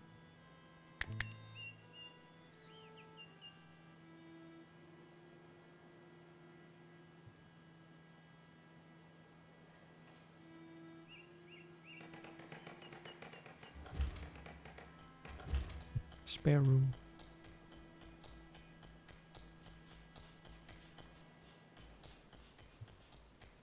Oh, I guess we could do this actually. We can put down a wicker flooring in here because I know we have plenty of that. Just to... like, if I'm not wrong. Violent extortionists. So they're coming for her. But she will... oh, no, that's the wrong one. I was just about to give her back by accident. 2 adept forest bandit archers. 3 forest bandits and 1 forest bandit archer. Okay, so that's actually the first time I'm being attacked by archers.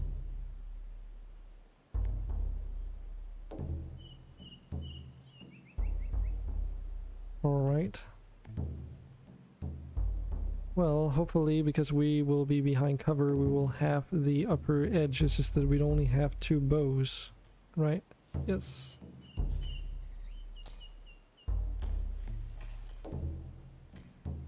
Also, this is set to 2, right? Yes.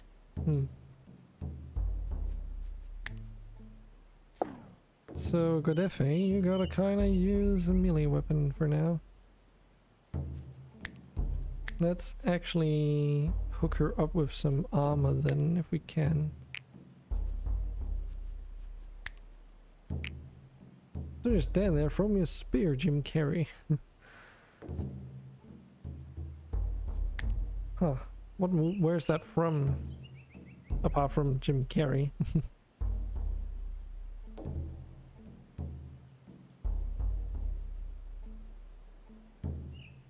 Back to the wild. Ace Ventura. Yeah, I haven't seen that.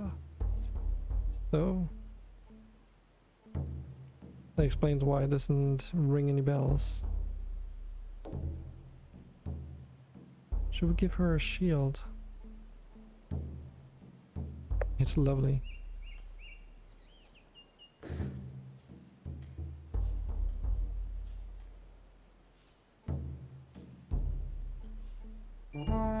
They're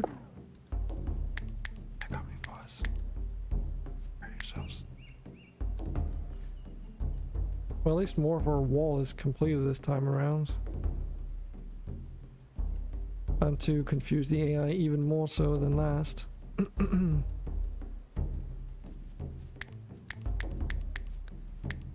Might actually be more beneficial to maybe place the archers around here.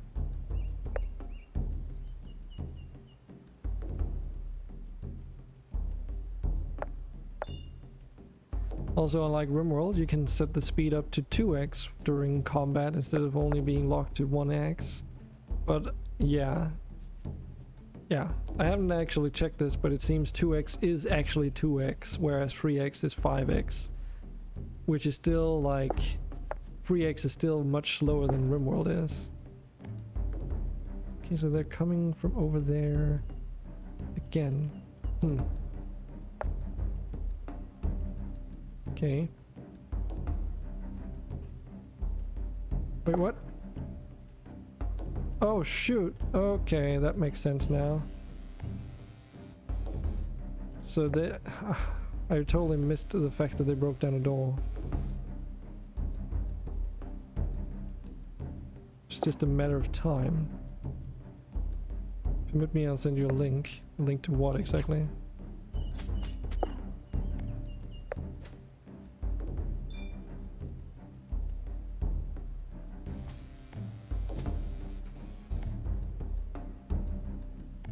Oh shit, these guys are getting fucking clobbered up here.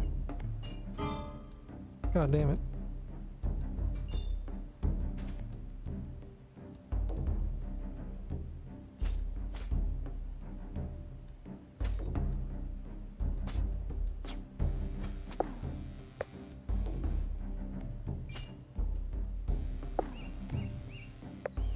I do appreciate that these people do actually like engage enemies on their own though.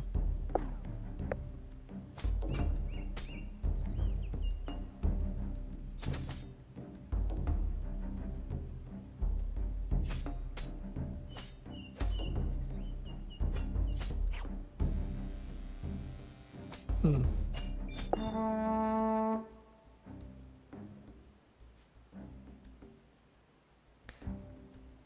The beleaguered settlers came under attack. Lasted 4 hours. We defeated 5 enemies. Andre the God Killer was the bravest of the settlers, dealing the most blows. Banana move took the most damage though. Andre also blocked the most hits. It should be recorded.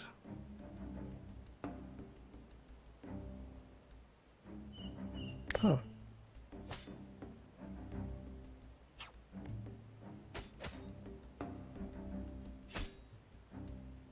Did we just literally knock the fucking armor of that guy?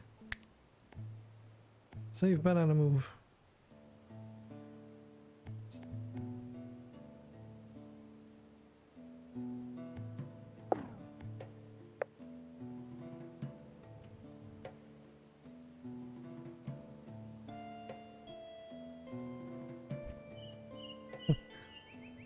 Gotta celebrate with some food, I suppose.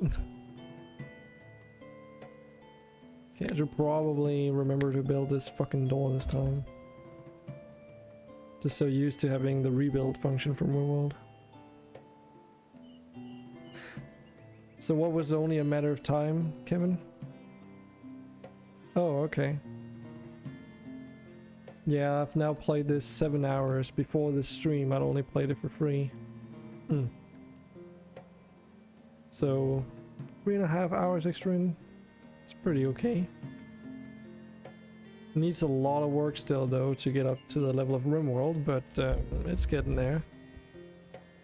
Or getting there. It's a pretty good start. Oh, so you're saying I actually have played the game more than you do now?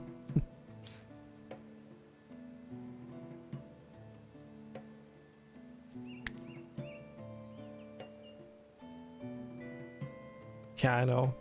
I was just teasing you.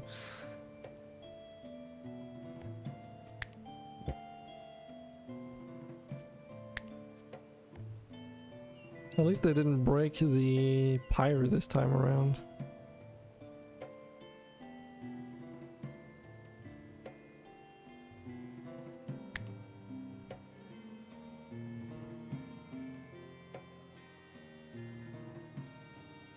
Not feeling it 8 AM game-wise. I mean, you're also in a very particular situation, right? So we talked about this the other day.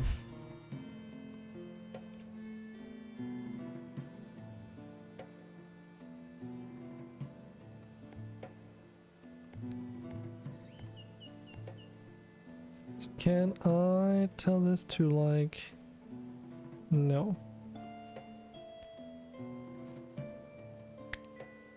So I can't forbid a zone from being replanted.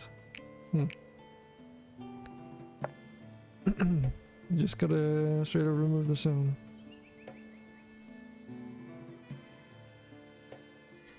Yeah, exactly. Once you get settled in, you will probably have a return of your motivation to keep return to playing games as well.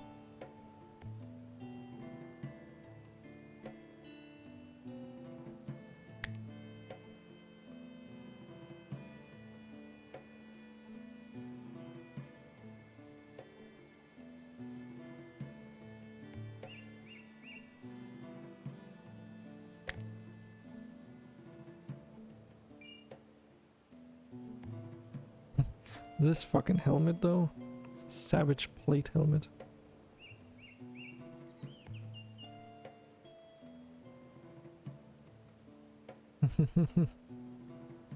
Yeah, I can only imagine.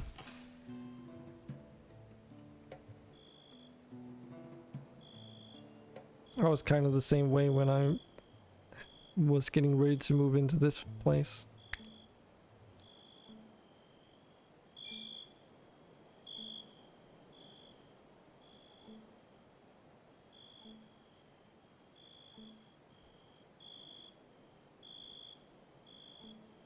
So we have some limestone there.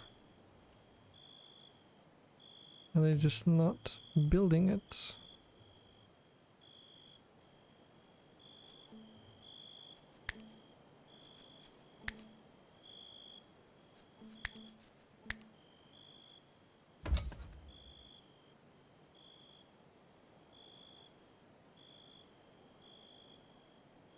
They're probably focusing on the wooden walls, is my guess.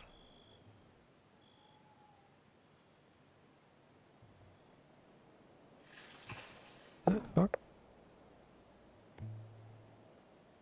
Healing / sleeping. What are you doing, Lena?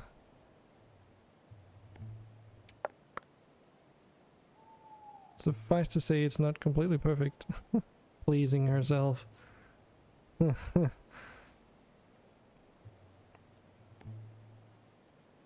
so these torches you can turn on and off. Okay.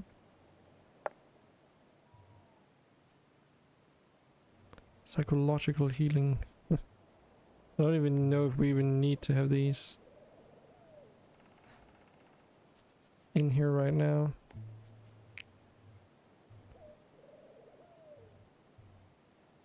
Maybe during the autumn and winter.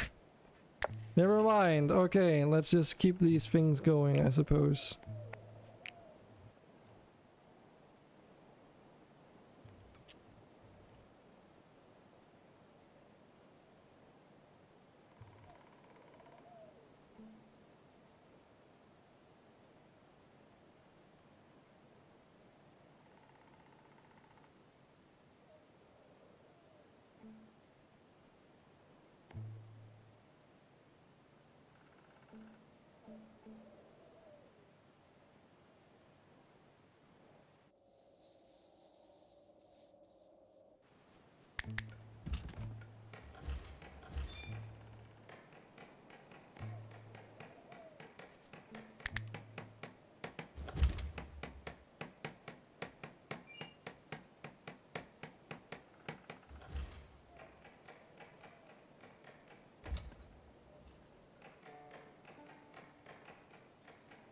So how's everyone's weekend been anyway? Oh, timing. Just wanted to leave a quick hi before I go to bed. Have a good evening. Smell you later. Alright, see you later, Kevin. It has been rather hot today though. So I could probably use a shower anyway. So smell you later is for fun, but you might actually be onto something.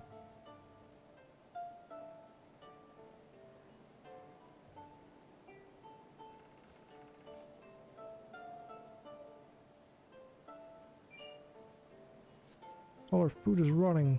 Oh no.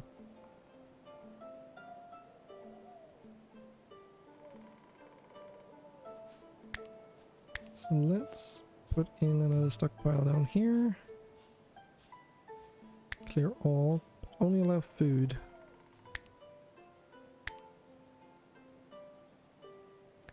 Oh yeah, that's the thing that I was missing. There's no priority for the stockpiles. That's what it is. So you can't say like, oh, store this thing over here as well if we run out of space the other place.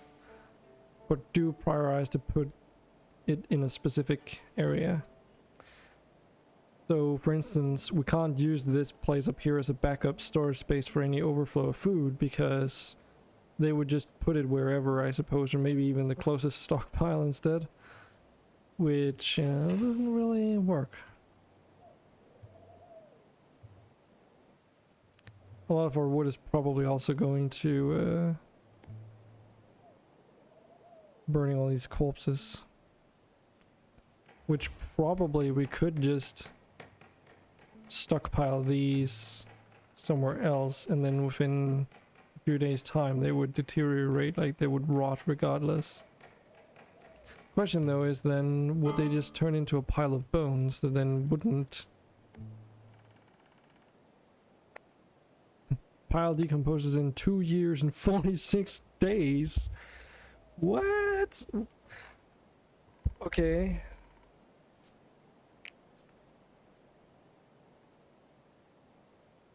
Select the time to carve these mortal remains, at least grind them up for fertilizer. Okay. Interesting.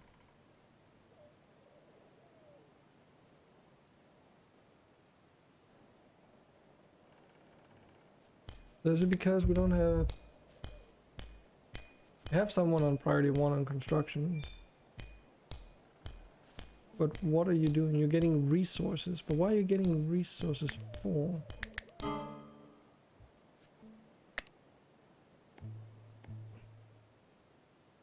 I mean, for construction, but what thing? Okay, so these wooden things.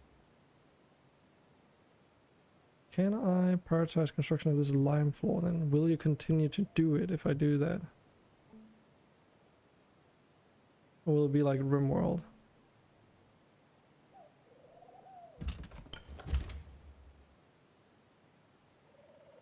Now he's just hungry.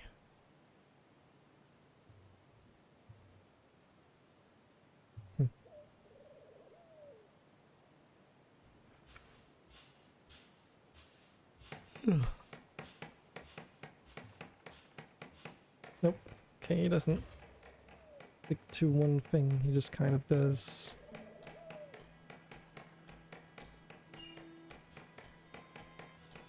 Huh. Okay. Interesting. So instead of like RimWorld where it's a drop down of the different actions in that tile, instead it's like, oh, you gotta hit exactly on the three-dimensional object, I suppose. But yeah, if we look in the top right of the screen, it says minus 2.6 degrees inside fog. That's the tile area. So just like RimWorld, it tells you the temperature. Okay, so it counts this as inside as well. Okay. It's not until the staircase up here that it's counted as outside. Okay.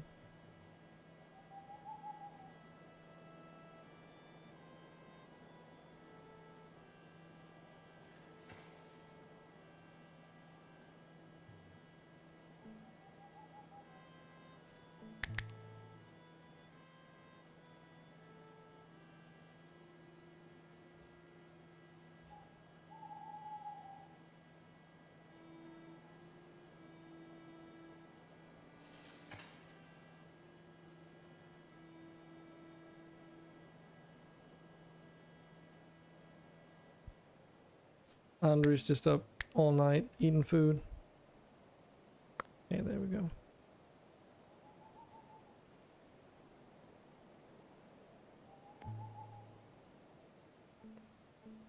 Severe concussion. Oh, okay.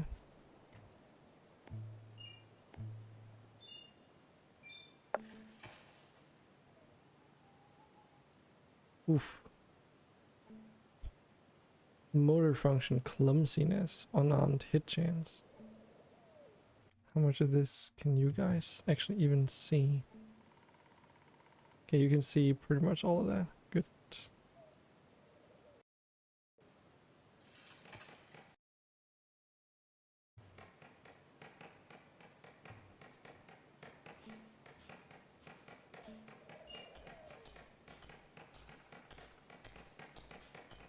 And then it tells you like how much consciousness you need in order for different stages.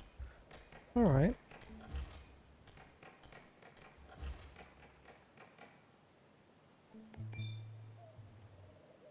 Starting to have a little bit of a stockpile issue here.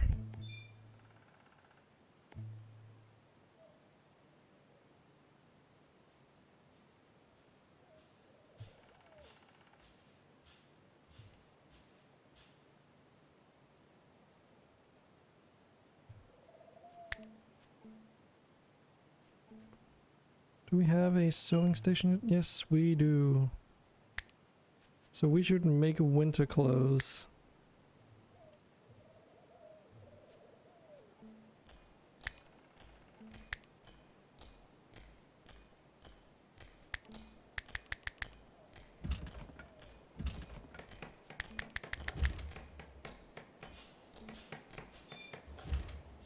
we have. We just don't have any caps.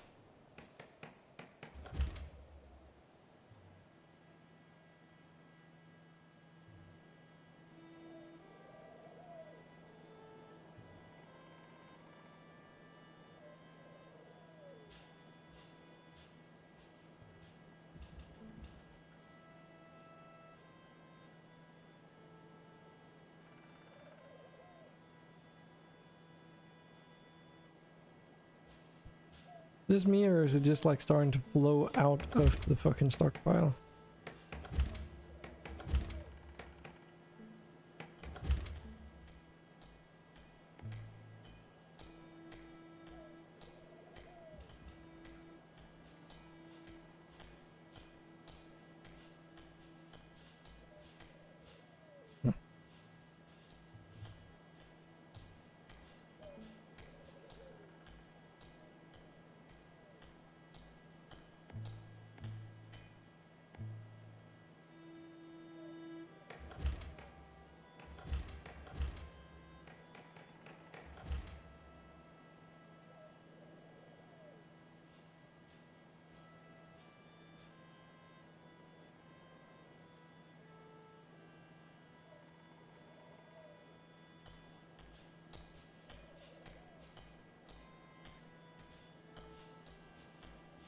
If only we could get this built properly, because as you can see here, for this red current was loud. This red current pile is fine. But these ones over here are decomposing because the ground type is wrong. Okay, but it does still give you like a crap ton of time to actually deal with it. Cool. Besides, they're doing it now, it seems, so... Finally. That also means I should actually remove food from this stockpile, because otherwise, you know, doesn't really do much.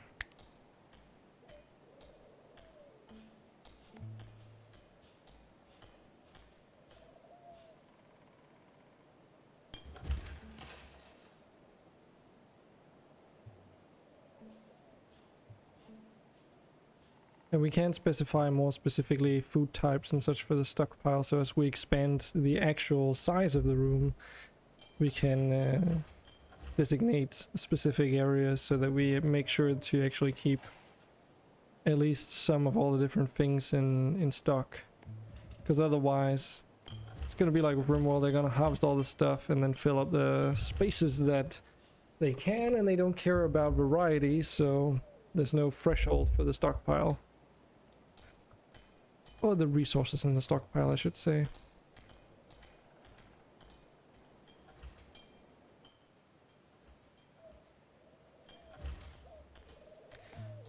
I wonder if the enemy actually cares about natural structures too. Like if we make a wall of trees outside our actual walls, will they even be able to attack it?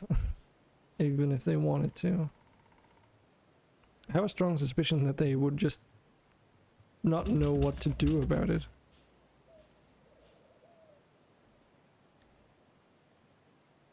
Because in RimWorld you can just go through the trees, right? So you can't do that in here. They actually cover up pathfinding. Just plant like 1 billion trees on the outer edge of the map. Like a square encirclement of trees. And then you would be safe. Maybe. I don't know. You would obviously need to create a gap for whenever you're actually getting new colonists in, but eventually you're probably going to be set.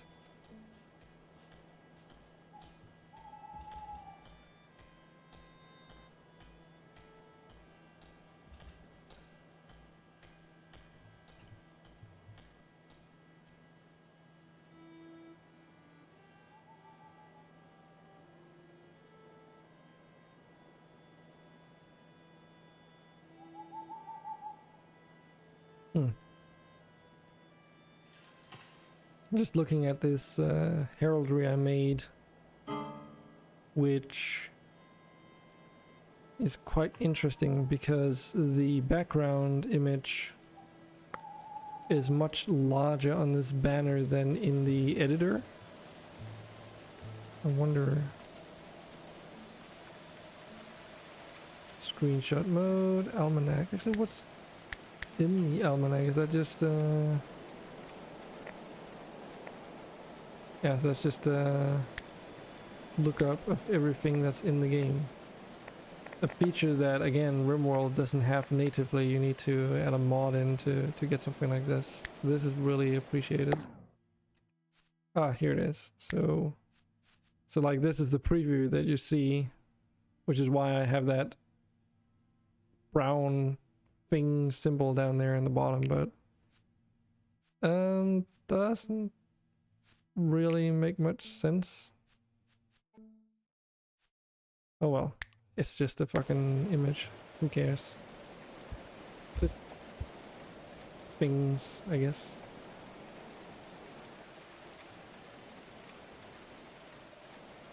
So only missing this corner now of the settlement. Thank you. And then we have a full encirclement.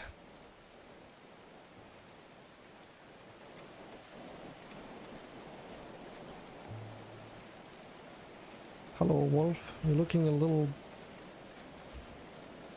bit orangey brown to me. I've almost mistook you for a fox, an overgrown one, but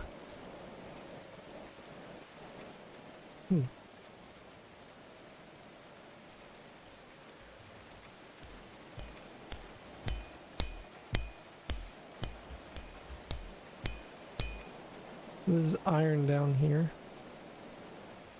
I did read that on the discussions as well about the whole resource thing when it comes to ores, that the likelihood of finding iron and other metals underneath like stone deposits is higher than if you just dig about anywhere, which from a game mechanics perspective makes a lot of sense to me.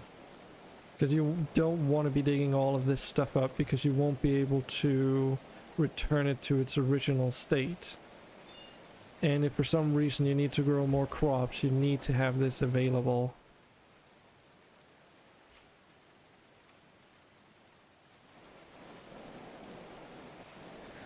That's at least one of the concerns for long-term play, I would imagine.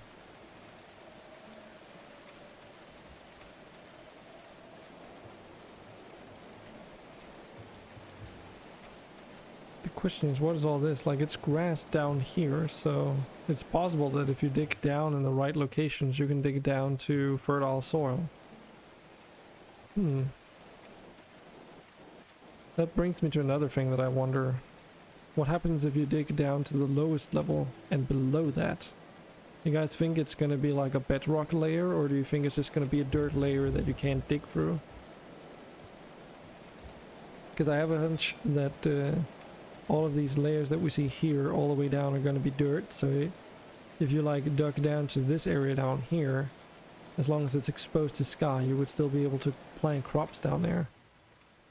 So we could literally make like an inverted fortress or whatever, where we just dig a huge square down to bedrock as like an experiment or whatever around here, because it's rocky soil anyway, and then see what would happen.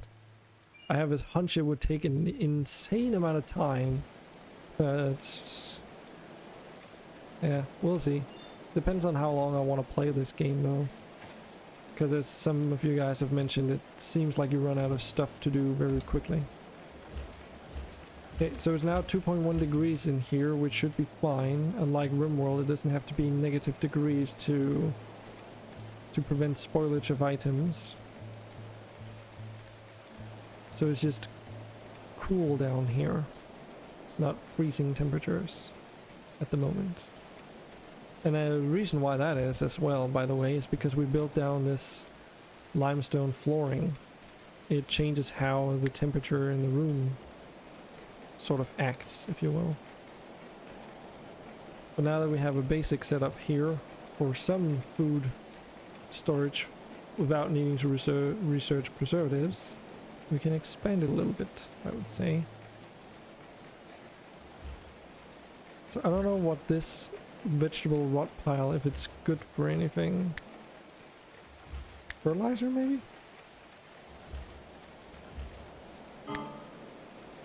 Settler wounds needs tending. Did you get in the fight? 8 raw food. Desperately thirsty. Okay. Outside in the rain. Okay, so I actually have to put the freaking campfire indoors, no matter how silly that might be. But we'll do that down here, though. We'll make a cooking station here. In fact, we can actually already get some of it done if we just create a campfire here, I guess. Just so there's something there. How's it going on that tree chopping mission though? Okay. So we have some wood here, 314, okay. So it's just taking so goddamn long because it's so far away.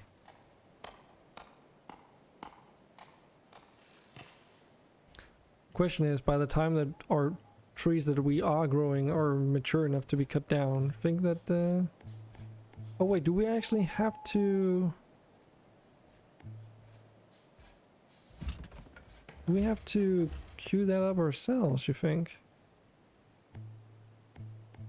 Those are mature. Yeah, I think we actually have to queue down the cutting of trees ourselves, maybe. Huh. It's possible that it doesn't happen automatically. Interesting. Okay, that's not quite what I expected, gotta be honest.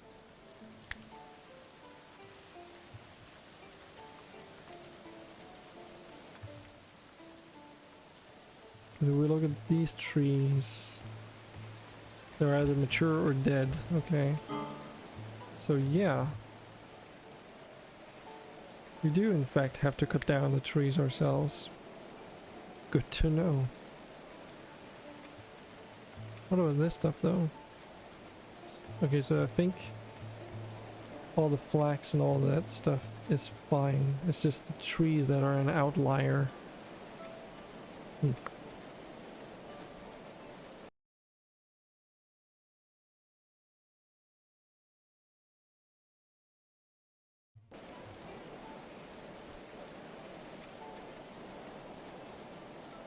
Could technically remove some beds from over here, but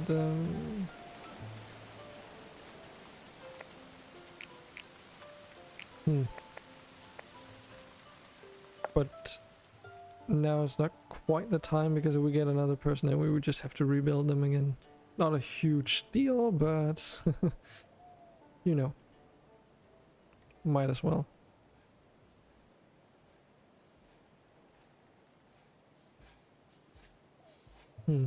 Let's bring up the question where to build things moving forward though, because I know I want to have a storage room extra here,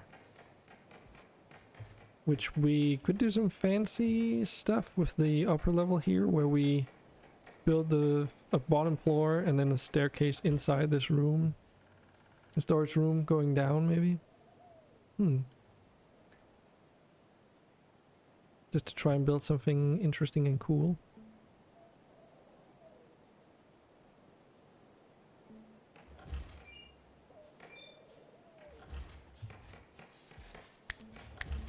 Yeah, so we can build these wooden beams here that sort of just snap onto the walls and extend in the opposite direction for as far as it'll go. And it should increase the stability of floors built on top of it, but I don't know if we need to actually do that underground. Because if it were a requirement underground here, I assume this room would cave in before we get a chance to put down a wooden beam. Because the beam is like put into place before you put the floor after all. We could still put them in as an aesthetic touch though, which I would be down for. But yeah, don't know if they actually do anything in that instance.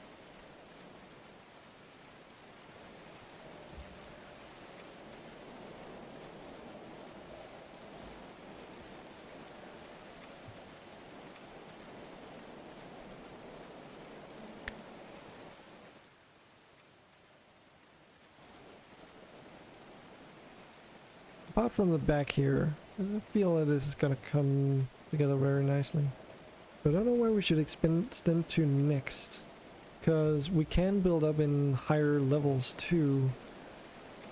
If we have the stability for it, but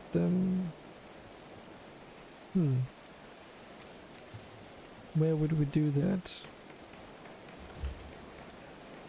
Could technically do something here as well, where we build out another 5 in this direction here, and then just have like a walkway over this overhang of these houses here. Guess we would have to build these wooden walls underneath just to stabilize it.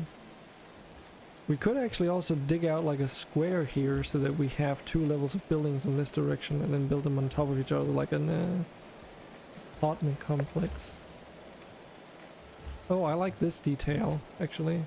Check this out. The rain is actually dripping down on the edges of these roof pieces here. It's like, I mean, the rain is even falling onto the roof. It's like a shader effect, which is kind of cool. It's immersive.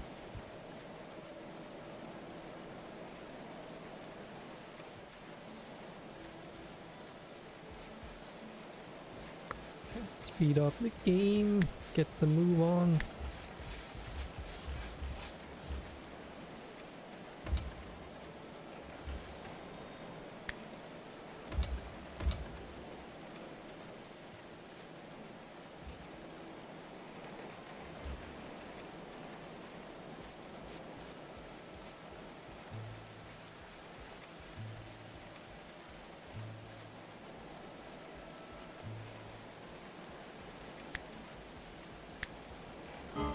So what's in defensive tactics? Reinforced doors and wooden traps.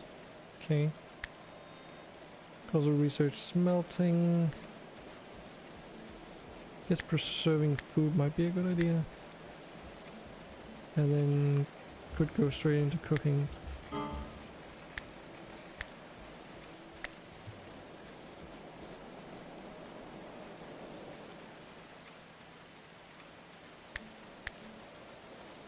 Need more monkeys. Hey, dude. How you doing? You know this is like medieval England, right? So I don't recall there being monkeys in medieval England. Just thought I would mention that.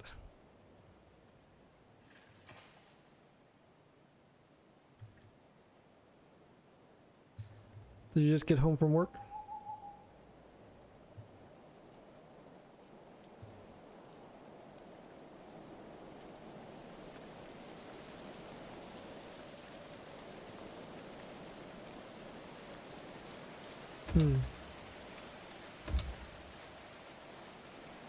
Yeah. I should actually really stop this stream for today, I feel. Before it gets too late into the night. Why is Banana Move hurt? Oh, it's probably because they're hunting and stuff.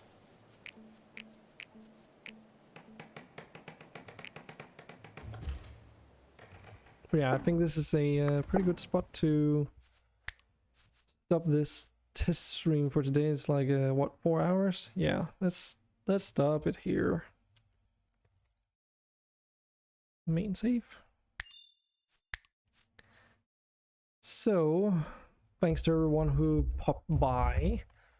Hope you had an, if you didn't already, interesting look at the game, or at least a different way to play it, or learned something new, if you will.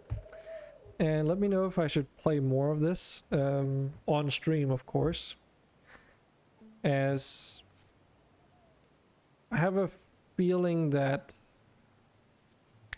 once we get through all this research stuff, I mean, there's still a lot of things here that we can research, but I don't know how much it extends the basic gameplay, you know, like, oh, we can make better armors, but it's still just going to be armor.